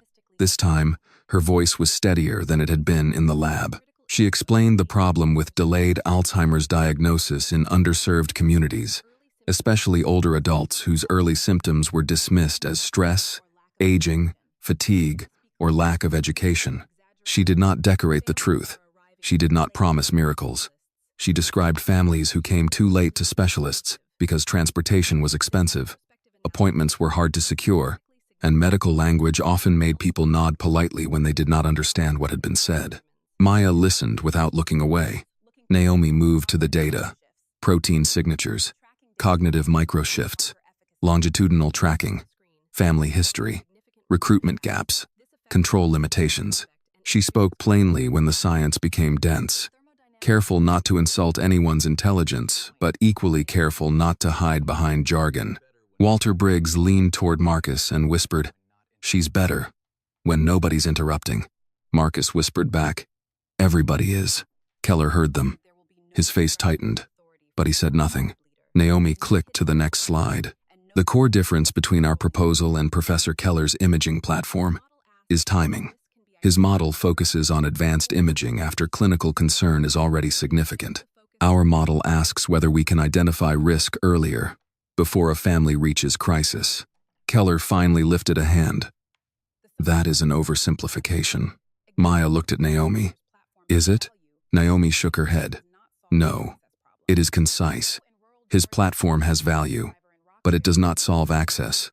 A widow in rural Georgia or an older bus driver in Roxbury is not getting a high-cost brain scan because he misplaced his keys twice," Priya added softly. "And by the time his daughter convinces him to go, the family may already be drowning." Maya looked at her. "You've seen that?" Priya nodded. "My mother kept saying my grandfather was just tired. He wasn't. We just didn't know what questions to ask." The sentence rested heavily in the room. Keller leaned back. "Anecdotes do not establish a grant-worthy model." "No," Maya said, "but they establish why the model matters." "Continue." "Dr. Reed." Naomi clicked again. Slide after slide, the work unfolded. Community partnerships with senior centers and churches, mobile testing days, plain language consent forms at a 6th grade reading level without sounding childish, transportation vouchers, evening and weekend appointments for caregivers who could not miss hourly work. Data privacy protections for families wary of medical institutions, because history had given them reason to be wary. For the first time that day, the word value seemed to belong to someone other than Keller. Claire asked hard questions: budget controls, staffing capacity, oversight, reporting cadence, risk of underpowered sampling. Naomi answered what she knew and admitted what she did not. "I would need help scaling," Naomi said. "I won't pretend otherwise." Maya nodded. "That is not a weakness. That is an honest budget line." Keller let out a thin breath. "And leadership experience? Managing a project is not the same as caring about it." Naomi looked at him. "I know. The answer surprised him. She continued, I have not managed a $40 million grant. I have managed a team with 1/3 the staff it needed, equipment access that changed every week, and students who were afraid their work would disappear if they complained. I have kept this project alive without the support it deserved. If the foundation wants someone who has already had every door opened, that is not me. If it wants someone who knows how much it costs to keep a door open for others, then I am ready to be reviewed. Maya watched Keller's eyes. He had expected defensiveness. He had expected anger. He had not expected humility without weakness. Marcia wrote something down. Pierce looked uncomfortable, but not dismissive anymore. Lily raised her hand slightly, then remembered what Maya had said in the lab, and lowered it. May I add something? Naomi looked at her. Please. Lily stood. Her voice trembled, but she did not sit back down. I'm an intern, so I know I'm not important in the big picture. Maya interrupted gently. You are important in this room. Lily swallowed. Thank you. What I mean is, I don't have a doctorate. I don't understand every graph, but I know what it feels like to be new somewhere and scared to ask questions. Doctor, Reed answers questions, even basic ones. Professor Keller makes you feel stupid for needing to learn. If this lab is supposed to help families understand memory loss, it should be led by someone who doesn't shame people for not knowing things yet. No one spoke for a moment. Walter rubbed his thumb along the edge of his binder. That's about right. Keller's face darkened. This is becoming a character contest. Maya looked at him. Leadership is always a character contest. Science may test hypotheses, but people decide what questions are worth asking, and who is allowed to ask them. Keller pushed his chair back slightly. You are punishing excellence because it lacks softness. No, Maya said. I am questioning whether what you call excellence has been borrowing from the courage of people you mistreated. That landed. Marcus opened his folder. I have authorship records, access logs, and draft timelines showing Dr. Reed's team contributed more to the early detection proposal than the foundation packet reflects. Keller snapped. Those documents are internal. Denise Avery placed a hand lightly on the table. Richard, if those documents relate to a funded proposal under review, they may be discoverable. He stared at her, stunned by the betrayal of neutrality. Maya did not smile. She had no interest in humiliation for its own sake, but she did believe in clarity. Claire leaned toward Maya. Based on what we've seen today, I recommend we suspend the Keller-led expansion draft entirely and authorize an independent scientific and ethical review of Dr. Reed's proposal. Under provisional leadership consideration, Keller went still. Pierce said, That would be a significant shift. Maya nodded. Yes, it will upset the department. I imagine truth often does. Keller stood. I will not sit here and watch my life's work handed to children. Naomi flinched, but Maya rose too. They are not children, she said. They are scientists you kept small because their growth threatened your control. His voice dropped. You don't know what you're doing. Maya looked at him with the full calm of a woman who had survived hunger, grief, boardrooms, and men who underestimated her until the check cleared. I know exactly what I'm doing. I am separating the work from the man who confused himself with it. Keller's mouth opened, but nothing came. Maya turned to Claire. Draft the review order. Dr. Reed's team will be evaluated for redirection of the neuromemory expansion grant. Until then, Professor Keller will have no discretionary control over foundation-linked funds, personnel assignments, or presentation materials. Claire nodded. Understood. Maya looked at Naomi. You are not being handed anything today. You are being given a fair review. Earn it. Naomi's eyes shone. I will. I believe you. That was when Keller walked out. No dramatic speech. No final insult. Just the scrape of a chair, the opening of a door, and a man leaving a room that had continued without his permission. For several seconds after he left, everyone stayed still. Then Walter Briggs reached for the basket of granola bars, took one, and slid it across the table toward Lily. Eat something, he said. Revolutions go better with snacks. The laugh that followed was small, tired, and real. Maya sat back down, opened Ethan's notebook beneath the table where no one else could see it, and looked once at the crooked sentence on the page. "One day I will help people remember." She closed it gently. For the first time that morning, the sentence did not feel like a child's wish. It felt like a blueprint. By the time Keller left room 3B, the building seemed to exhale. Not loudly, not with relief strong enough to trust yet, but in the soft scrape of chairs, in the way Lily finally uncurled her shoulders, in the way Marcus leaned back as if he had been holding his spine upright by will alone. The air changed. A man had walked out, and the room had not collapsed. For years, that had been the secret fear. That if Professor Richard Keller stopped approving, stopped signing, stopped looking down from the head of the table, the science would die. But the projector still hummed. Naomi's data still glowed on the screen. The consent forms were still printed. The questions were still waiting. Maya William closed Ethan's notebook and slipped it back into her purse. Claire Bennett watched her carefully. "Do you want to pause?" "No," Maya said. "Pausing is what institutions do when they hope courage will cool off."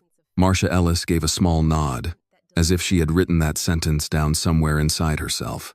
Dr. Alan Pierce rubbed both hands over his face. He looked older than he had in the hallway, as if the morning had added years to him. "Miss William, I need to be candid. If we proceed with this order today, there will be consequences. Keller has allies, alumni, board members, external collaborators. He will not go quietly." Maya looked at him. "People like Keller rarely go quietly. That is why so many people let them stay." Pierce looked down at the table. Maya did not say it cruelly. That made it worse. Denise Avery, the University Council, folded her hands. "The Foundation can suspend discretionary funding under the agreement, but any removal of Professor Keller from university leadership will require internal process." "Then begin it," Maya said. Denise nodded. "We will." Marcia closed her notebook halfway. "I can issue a preservation notice today. Emails, shared drive records, internal complaints, personnel communications, authorship histories, and any materials tied to the Foundation proposals." Claire turned her laptop toward Maya. "I have the review order drafted. It freezes Keller's discretionary authority over Foundation-linked funds, protects current salaries and stipends, bars retaliation, and opens an independent review of Dr. Reed's team for possible grant redirection." Naomi's hands tightened in her lap. "Possible," she repeated quietly. Maya heard the word behind the word. Hope had made too many promises to people like Naomi and then disappeared into committee language. Maya turned to her. "Possible means fair. It does not mean symbolic." Naomi met her eyes. "I won't ask you to trust me because I said something strong in a hallway," Maya continued. "Trust the process we put in writing." "Claire?" Claire read from the document. "The review panel will include 2 external neuroscientists, 1 community health ethics advisor, 1 financial controls auditor, 1 patient advocacy representative, and 1 Foundation-appointed chair. Professor Keller will have no role in selecting reviewers." Marcus let out a slow breath. "That matters." "It does," Naomi said. Lily looked between them. "What happens to us while they review everything?" Claire glanced at Maya, then answered. "Your position remains protected through the current term. No change in pay. No negative report. No removal from projects without independent approval. If anyone pressures you, threatens you, isolates you, or tells you not to cooperate, you contact me directly." Lily's eyes filled. "I can contact you?" "Yes, even if it feels small. Especially then," Maya said. Walter Briggs pushed his empty granola wrapper into his pocket instead of leaving it on the table. "That's how the big messes start. Everybody pretending the small things aren't worth reporting." Pierce sat back. "I wish we had known more." Walter looked at him over his glasses. "You knew enough to ask better questions." The room went quiet. Pierce accepted that like a man taking medicine he had earned. "You're right." Maya respected him more for not defending himself. Outside room 3B, voices moved in the corridor. Word had spread. A professor had been challenged. A Foundation chair had appeared unannounced. Keller's funding was frozen. Dr. Reed's hidden project was under review. Rumors, like water, always found the lowest places first. Captain Harris opened the door just enough to look in. Miss William, Professor Keller is outside with 2 department chairs. He says he has a right to be present for any decisions affecting his lab. Maya stood. Let him hear the decision, not debate it. Claire picked up the printed review order. Marcia gathered her notes. Naomi rose slowly, but Maya held up one hand. You don't have to stand for him. Naomi sat back down. That small permission changed her face. Maya walked to the doorway. Keller stood in the hall with 2 older professors beside him, both men in dark suits, both wearing the strained look of people who had arrived ready to defend a colleague and found a disaster with witnesses. Keller's expression was composed now, but his eyes were bright with anger. Miss William, he said, I object to any administrative action taken in my absence. You left the review. I left a hostile proceeding. You left when the room stopped obeying you. One of the department chairs cleared his throat. Perhaps we can lower the temperature. Maya looked at him. The temperature was lowered for years. That is why rot survived. Keller's face twitched. You continue to defame me in public. Maya accepted the paper from Claire and held it at her side. Professor Richard Keller, effective immediately. The Briarwood Apex Investment Foundation is suspending all discretionary funding authority connected to your leadership, pending independent ethical, scientific, and administrative review. Student stipends, staff salaries, active patient-facing obligations, and protected research continuity will remain funded through an interim safeguard structure. Keller's nostrils flared. Maya continued, You are prohibited from contacting, threatening, reassigning, grading, removing, or otherwise retaliating against any student, intern, technician, researcher, or staff member involved in today's review or any subsequent investigation. This is outrageous, Keller said. No, it is overdue. He leaned closer, voice low enough that only those near the door could hear. You think this makes you noble? You are a child with money playing at justice. Maya did not move. I grew up in an apartment where the heat failed in January, she said. I studied with my coat on. I built my first fund from borrowed space and unpaid sleep. I sat beside my mother while Alzheimer's stole her name from me. Do not mistake my age for softness, Mr. Keller, and do not mistake my restraint for uncertainty. For the first time, one of the department chairs looked away from Keller. Maya lifted the document slightly. You asked this morning what I was doing near your secured area. This is the answer. I was deciding whether your hands were clean enough to hold money meant for memory, families, and the future. They are not. Keller's mouth opened, but no sentence came out whole. You can't just... I already have. Claire's phone chimed softly. She glanced at it. The order is filed. Foundation Legal, University Council, Research Compliance, and the Vice Provost's office have received copies. It was not dramatic. Just a small digital sound in an ordinary hallway, but Keller heard it like a lock turning. Inside room 3B, Lily covered her mouth. Marcus closed his eyes for 1 second. Priya looked down at the table and silently cried. Walter rested one hand on Naomi's shoulder, fatherly and brief. Maya turned back into the room. Dr. Reed, she said, you have 72 hours to submit a full revised proposal for independent review.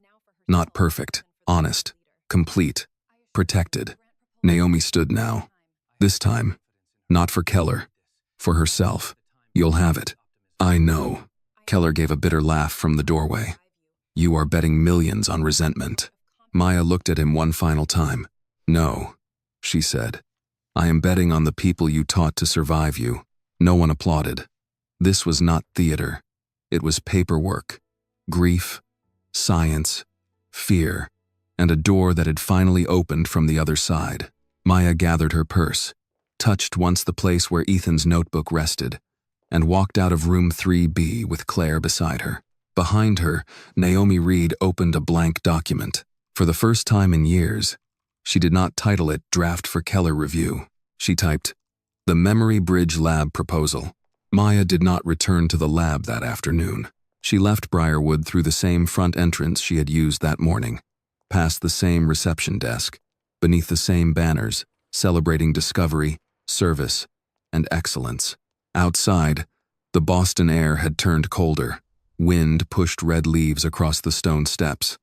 And somewhere across campus, students laughed as if the world had not shifted inside one laboratory building.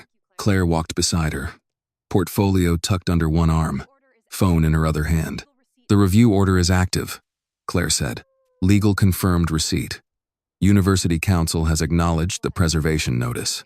Marcia Ellis opened the compliance file under independent status. Maya nodded, but her eyes stayed on the path ahead. Claire knew that silence. "You're thinking about your son. I'm thinking about what I almost funded. That is not the same thing. It feels close." Claire slowed her steps. "You caught it before signing." Maya looked toward the line of maple trees along the quad. "Because he insulted me before he had the courtesy to pretend." Claire said nothing to that. There were some truths a person could not soften without disrespecting them. At the curb, a black sedan waited. Maya had not arrived in it. Claire had. Maya's own gray SUV was still parked in the visitor lot, quiet and ordinary, exactly as she had intended. She looked at it across the pavement and almost smiled. A disguise only worked when people believed the disguise was all there was. "Take the sedan," Claire said. "I'll have someone bring your car." "No, I'll drive myself." "Maya, I need the quiet." Claire studied her face, then nodded. "Call me after you pick up Ethan." "I will." "And Maya," she turned. Claire's voice softened. "You did not destroy a lab today." Maya looked back at the building, at the glass upper floors catching the gray sky. "No," she said, "but I found out how easily a dream can be placed in the wrong hands." When Maya reached her SUV, she sat behind the wheel for a full minute before starting the engine. The car smelled faintly of coffee, leather, and the cinnamon gum Ethan always left in the cup holder. His school backpack was not there, but she could still picture it slumped in the back seat, one strap twisted, zipper half open, a pencil usually escaping from somewhere. She opened her purse and took out the notebook. The page had bent slightly from the day's movement. She smoothed it with her thumb. The drawing was still there. The blue brain, the yellow lines, the boy holding his grandmother's hand. "One day I will help people remember." For the first time all day, Maya's composure cracked. Not enough for sobbing. Not enough for anyone passing the parking lot to notice. Just one breath that caught in the wrong place. One tear she wiped away before it reached her chin. She had learned long ago that wealth did not erase the little girl inside her who had sat beside a space heater in January, studying with gloves on because the apartment heat had failed again. It did not erase the hospital smell from her mother's final months. It did not erase the first time a receptionist assumed she was someone's assistant, or the board member who asked which diversity program had sponsored her, or the banker who explained basic interest rates to her after she had already built a fund that outperformed his. Money had changed what people could deny her. It had not changed what some people believed when they saw her. Her phone buzzed. A message from Ethan's school appeared on the screen. Reminder: early pickup for students attending afternoon activities. Maya looked at the time. She still had an hour before she needed to be there. She started the car but did not drive away immediately. Instead, she called Claire. Claire answered on the first ring. "Everything. All right. Set up a call tonight with 2 external neuroscientists. I want names who have no relationship with Keller. Already compiling. And a patient advocacy representative. Someone who understands caregiver families, not just clinical trial language. Yes. And review Naomi's budget needs before we speak. If her work is strong, I don't want us offering symbolic money. I want infrastructure." Claire's voice warmed. "The Memory Bridge Lab?" Maya looked at the notebook in her lap. That name came from her proposal title. "It came from Ethan too." "Yes," Maya said quietly. "It did." After the call ended, Maya drove to Ethan's school through quiet streets lined with old houses, brick churches, and porches decorated with pumpkins. Boston, in October, had a way of looking dignified even when the sky was tired. She passed a diner where older men sat by the window over coffee, a pharmacy with a handwritten flu shot sign, a crossing guard in a neon vest waving children through the intersection with the stern tenderness of someone's grandfather. At the school pickup line, Ethan came out wearing his blue backpack and a jacket he had not zipped. He spotted the SUV and ran toward her, then slowed because the teacher on duty gave him a look. He speed-walked the rest of the way with exaggerated obedience. Maya leaned across and opened the passenger door. "Hi, Mom." "Hi, baby." "Zip your jacket." He climbed in and zipped it halfway. "That counts." "It does not." He zipped it all the way, then noticed the notebook on the center console. "Did it help?" Maya's hand paused on the gearshift. "What?" "My notebook. For luck." "Did your meeting get boring?" She looked at him. At the boy who still believed meetings were boring and adults behaved themselves when expensive things were involved. "No," she said. "It was not boring." His eyes brightened. "Was it science-y?" "Very." "Did you see a real brain scanner?" "Yes." "Was it huge?" "Pretty huge." "Can I see it for my birthday?" Maya pulled away from the curb slowly. She had known the question was coming. All morning, before Keller's voice, before Lily's shaking hands, before the green light on the scanner, she had planned to say yes. She had planned to surprise him with polished floors, smiling scientists, and a photograph he would keep forever. Now the answer had become more complicated. "Not that lab," she said. Ethan's face fell. "Oh." Maya glanced at him.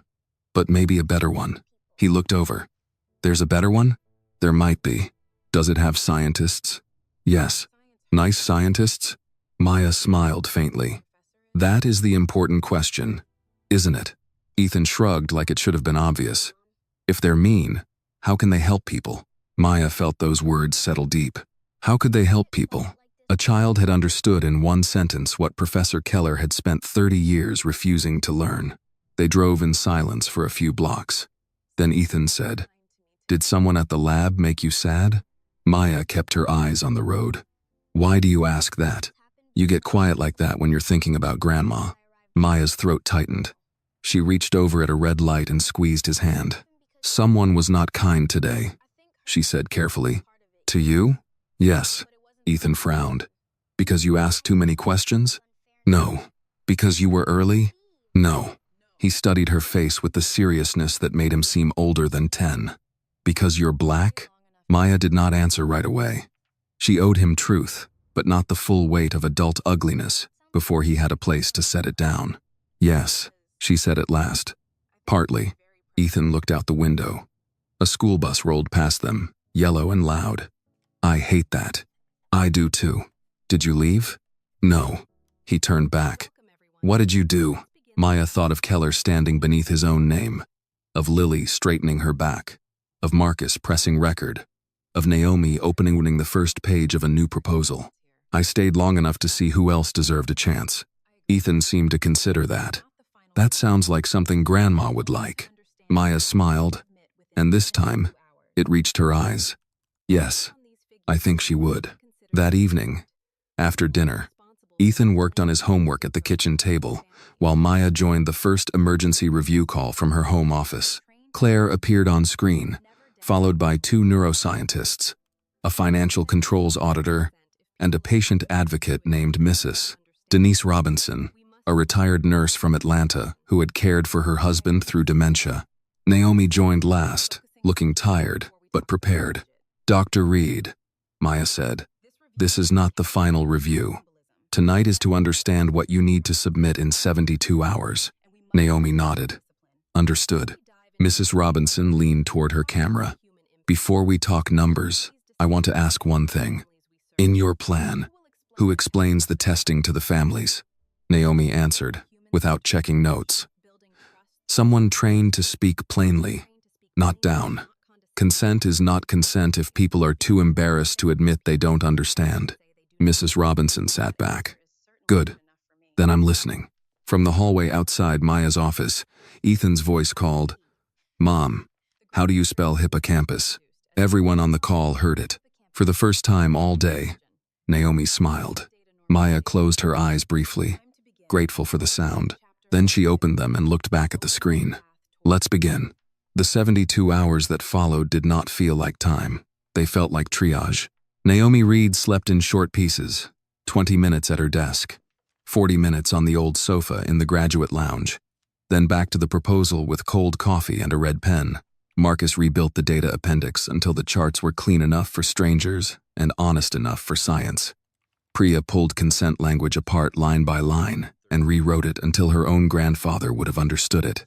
Walter Briggs walked the building with a ring of keys at his belt, checking which equipment could be shared, which scanner slots had been hoarded, and which supply orders had been delayed under Keller's office. Lily Carter, who had once been told to stand quietly at the edge of rooms, became the keeper of details. She organized calendars, labeled folders, tracked every missing form, and sent updates with the careful precision of someone who had learned that small mistakes were often used as weapons against people with no protection. At 11:42 on the second night, Naomi found Lily asleep in a chair outside the shared office, one hand still resting on a stack of printed budget pages. Naomi took off her own cardigan and laid it over the young woman's shoulders. Lily stirred. "I'm awake." "No, you're not. I can finish the staffing table." "You already did." "I did? Twice." Lily blinked, then gave a tired little laugh. "Professor Keller used to say I was only useful because I could alphabetize things." Naomi looked at her for a long moment. "Professor Keller said many things because small people need other people to feel smaller." Lily's eyes filled, but she smiled through it. "Do you really think Miss William will fund this?" Naomi sat beside her. "I think she will review it fairly." "That's not the same as yes." "No," Naomi said, "but it is something I have not had in a long time." Across campus, Professor Keller was not sleeping either. He spent those same 72 hours making phone calls. Alumni, department chairs, former collaborators, a retired dean who owed him a favor, a board member whose wife he had once helped get into a private clinical study. He used words like instability, donor overreach, emotional decision-making, academic freedom. He did not use words like Lily, Marcus, Priya, or hallway. By Friday morning, 2 newspapers had heard rumors that a major Briarwood research grant was in jeopardy. By noon, an anonymous faculty email thread had begun asking whether private foundations should be allowed to influence scientific leadership. By 2, someone leaked that Professor Keller had been ambushed by an investor with an agenda. At 2:17, Marcus's video changed everything. He had not posted it himself. He had given the original file to Claire and kept his own copy locked away. But one of the researchers who had received a clip through the internal reporting channel sent it to a cousin, and the cousin sent it to a journalist, and by late afternoon, the world heard Keller's voice.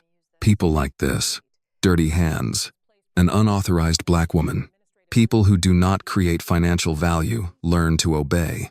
There are sentences that can survive in a hallway but cannot survive in public air. By sunset, they were everywhere. Maya watched the first major news clip from her kitchen, standing beside the sink while Ethan did math homework at the table. The anchor's voice was grave and practiced. Behind her, a blurred still of Keller's face filled the screen. Ethan looked up. "Is that the mean man?" Maya turned the volume down. "Yes. He said those things to you?" "Some of them." Ethan's pencil stopped moving. "Why is everybody watching it?" "Because Marcus recorded the truth." "Is Marcus in trouble?" "Not if I can help it." Ethan thought about that. "Was he scared?" "Yes, but he did it anyway." Maya nodded. "That is what courage looks like most of the time." Ethan looked back down at his worksheet. "It doesn't look like superheroes then." "No," Maya said softly. "Usually it looks like a tired person doing the right thing with shaking hands." The next morning, Briarwood University announced that Professor Richard Keller had been placed on administrative leave pending investigation.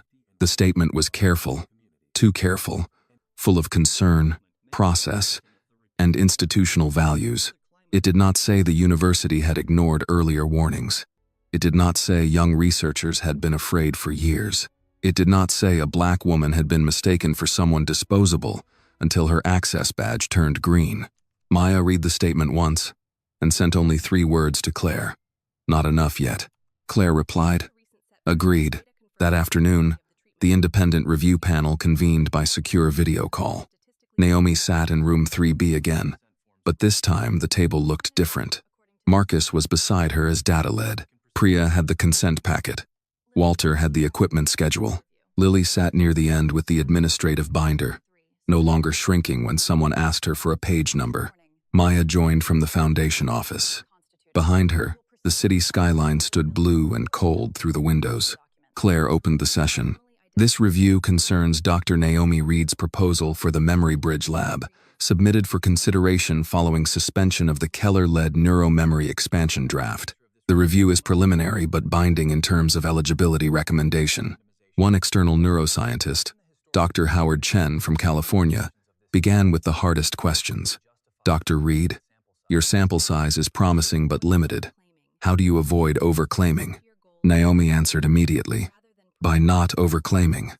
The first-year goal is validation, not clinical deployment. We are requesting infrastructure to determine whether the pattern holds across a broader and more representative population. The second neuroscientist, Dr. Evelyn Marsh from Atlanta, asked about recruitment trust.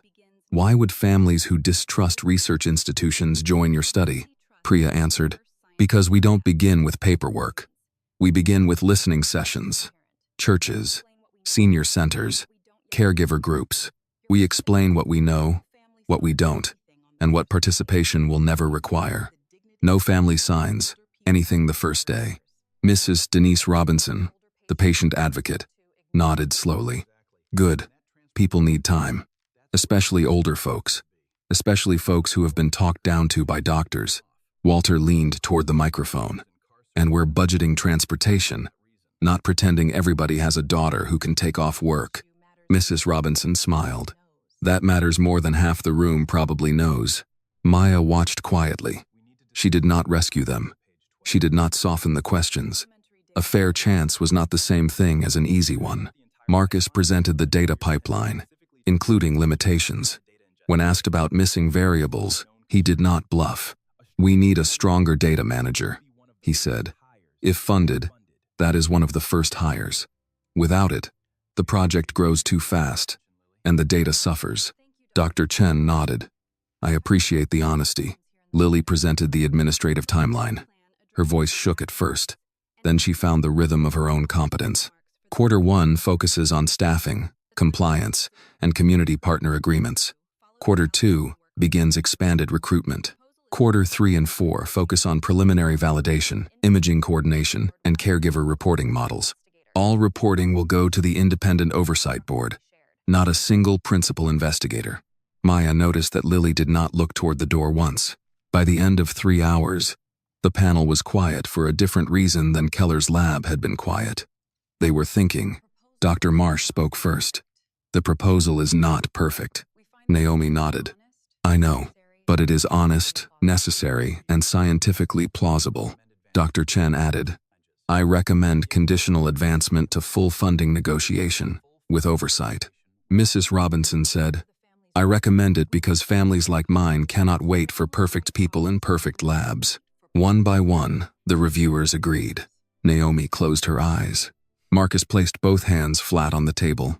Lily started crying silently, then laughed, because Priya handed her a tissue before she could ask. Claire looked at Maya. Chair William, do you accept the panel recommendation? Maya did not answer immediately. She looked at the screen, at the young team sitting in the same room where Keller had walked out, and she thought of her mother's mug, Ethan's notebook, and all the doors that had stayed closed until someone with a key decided fear was not a standard. I accept, she said. Naomi opened her eyes. Maya continued. Begin negotiation for the Memory Bridge Lab under Dr. Naomi Reed's provisional leadership. Initial commitment, $12 million for year 1, scalable to $40 million, over 5 years pending milestones, ethics review, and community engagement outcomes. Staff protections remain in place. No Keller discretionary authority. No hidden subawards. No single person controls the door. For a second, nobody moved. Then Walter Briggs took off his glasses and wiped his eyes openly.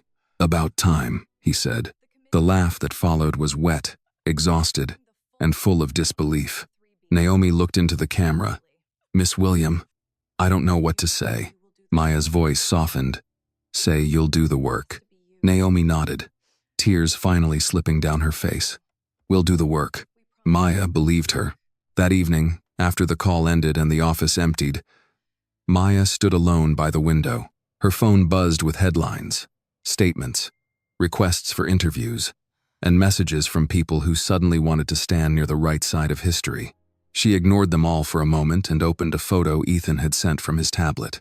It was a new drawing, a bridge, a brain, a woman in a beige coat holding open a door. Under it, he had written, "For people who remember and people who forgot." Maya pressed the phone to her chest and let herself cry, quietly, for 90 seconds. Then she wiped her face, called Claire, and said, "Now we build it right."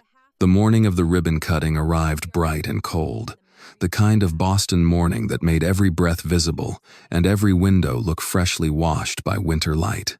Maya Williams stood outside the Memory Bridge lab with Ethan beside her, one hand resting lightly on his shoulder. He wore a blue button-down shirt under a navy sweater, the collar slightly crooked because he had insisted on fixing it himself. His curls were combed, his shoes were polished, and his notebook was tucked under one arm, like official business. "Mom," he whispered, staring at the bronze letters on the wall near the entrance. "Is this the better lab?" Maya looked through the glass at the warm lights, the welcome desk, the rows of chairs, the monitors, the microscopes, and the people waiting inside. Naomi Reed stood near the ribbon in a soft gray suit, trying to look composed and failing only because her eyes kept shining. Marcus was adjusting the microphone. Priya was placing large print consent forms in a neat stack. Lily Carter, wearing a new badge that read Research Operations Assistant, was helping an older woman find a chair with arms. Walter Briggs stood by the coffee table, guarding a tray of sandwiches as if national security depended on it. "Yes," Maya said softly. "This is the better lab." Ethan looked up at her. "Because the machines are better?" "No." "Because it cost more money?" "No." He thought for a moment. "Because the people are nicer?" Maya smiled. "Because the people remember why they are here." Ethan nodded as if that made perfect scientific sense. Inside, the room was already full. Not the kind of full that universities staged for photographs, with only important people near the front, and everyone else pushed to the edges. This room held a different kind of importance. Older couples from Roxbury sat beside graduate students. A retired nurse from Atlanta spoke with a Briarwood dean. A pastor in a brown suit laughed with Walter near the coffee. Two high school girls stood by the model brain display, whispering excitedly to each other, while Priya explained what a biomarker was, without making them feel small. There were donors there too, and university officials, and reporters near the back. But for once, money and titles had not been allowed to take the best seats from the people the research was meant to serve. Dr. Alan Pierce approached Maya near the door. He looked more humble than he had 3 months earlier, or perhaps simply more awake. "Miss William," he said, "thank you for coming." Maya gave him a polite nod. It would be hard to cut a ribbon without the scissors. He smiled, relieved by the small mercy of humor. Then he looked at Ethan. "And you must be Ethan." Ethan straightened. "Yes, sir. I hear you're interested in neuroscience." "Yes, sir. Especially memory. That is a fine thing to study." Ethan hesitated, then asked, "Do you think people are their memories?" Pierce blinked. Maya pressed her lips together to hide a smile. "That is a very big question for 9:30 in the morning," Pierce said. "I'm 10. Then, it is exactly the right size question." Ethan accepted that answer. Naomi came over next. She bent slightly, not down to Ethan as if he were a child to be humored, but toward him as if meeting a future colleague. "Ethan, I'm Dr. Reed." "I know," he said, then caught himself. "Sorry. I mean, my mom told me about you." Naomi smiled. "Only the good parts, I hope. She said you ask good questions." Naomi looked at Maya. "That is the best review I've received all year." Ethan held out his notebook. "I brought this. Mom said it could stay here today." Naomi accepted it with both hands. "May I see?" He opened to the page with the blue brain, the yellow lines, and the small boy holding his grandmother's hand. The sentence beneath it was still crooked, still careful. "One day, I will help people remember." Naomi read it, and the room seemed to soften around her. "This," she said, is exactly why the lab has its name. Ethan looked surprised. Really? Really? Walter called from the coffee table. Young man, when you're done being famous, there's hot chocolate over here with your name on it. Ethan looked at Maya for permission. Go ahead, she said. He went, walking fast but not running because he was trying very hard to be professional. Maya watched him cross the room.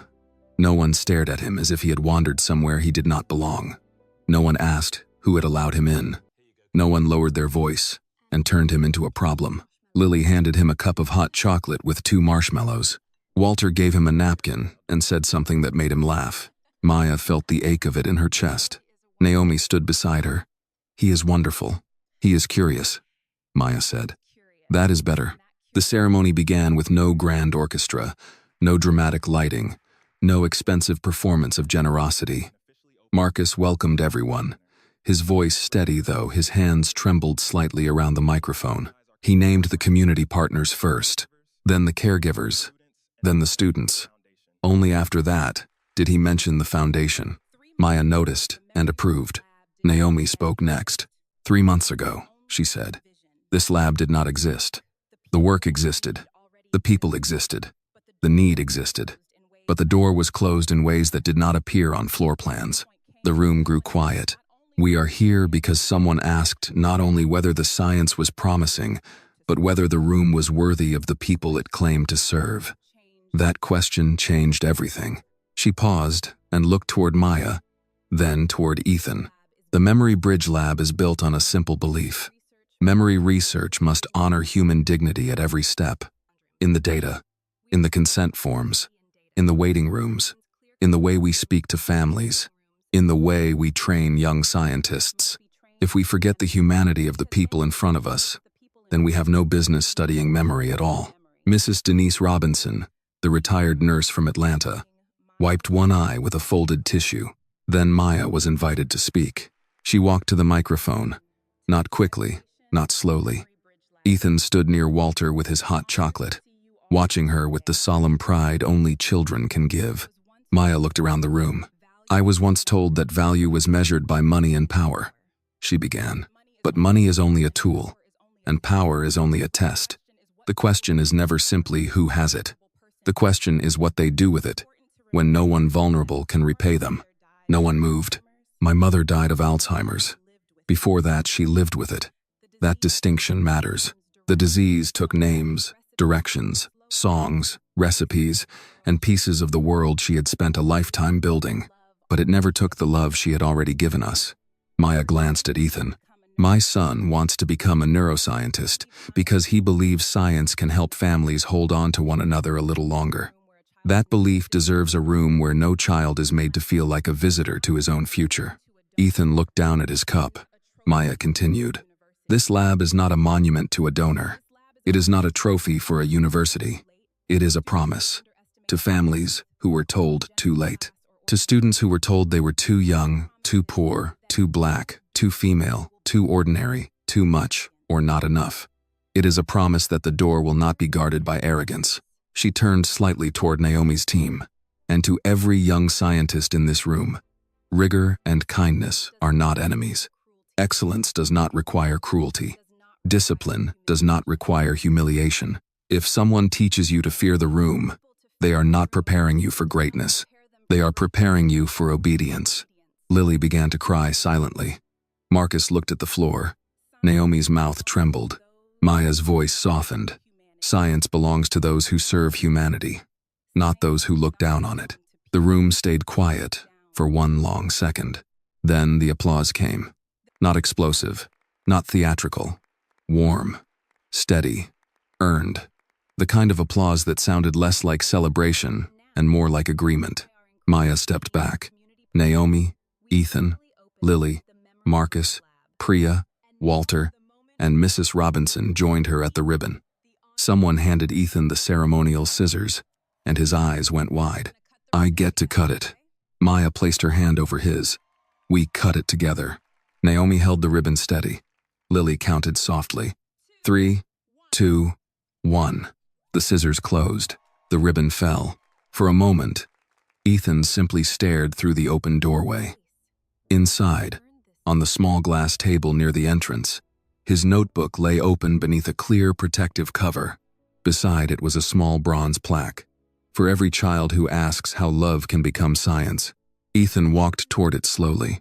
"Mom," he whispered. "That's mine." "Yes." "They put it in the lab?" "Yes."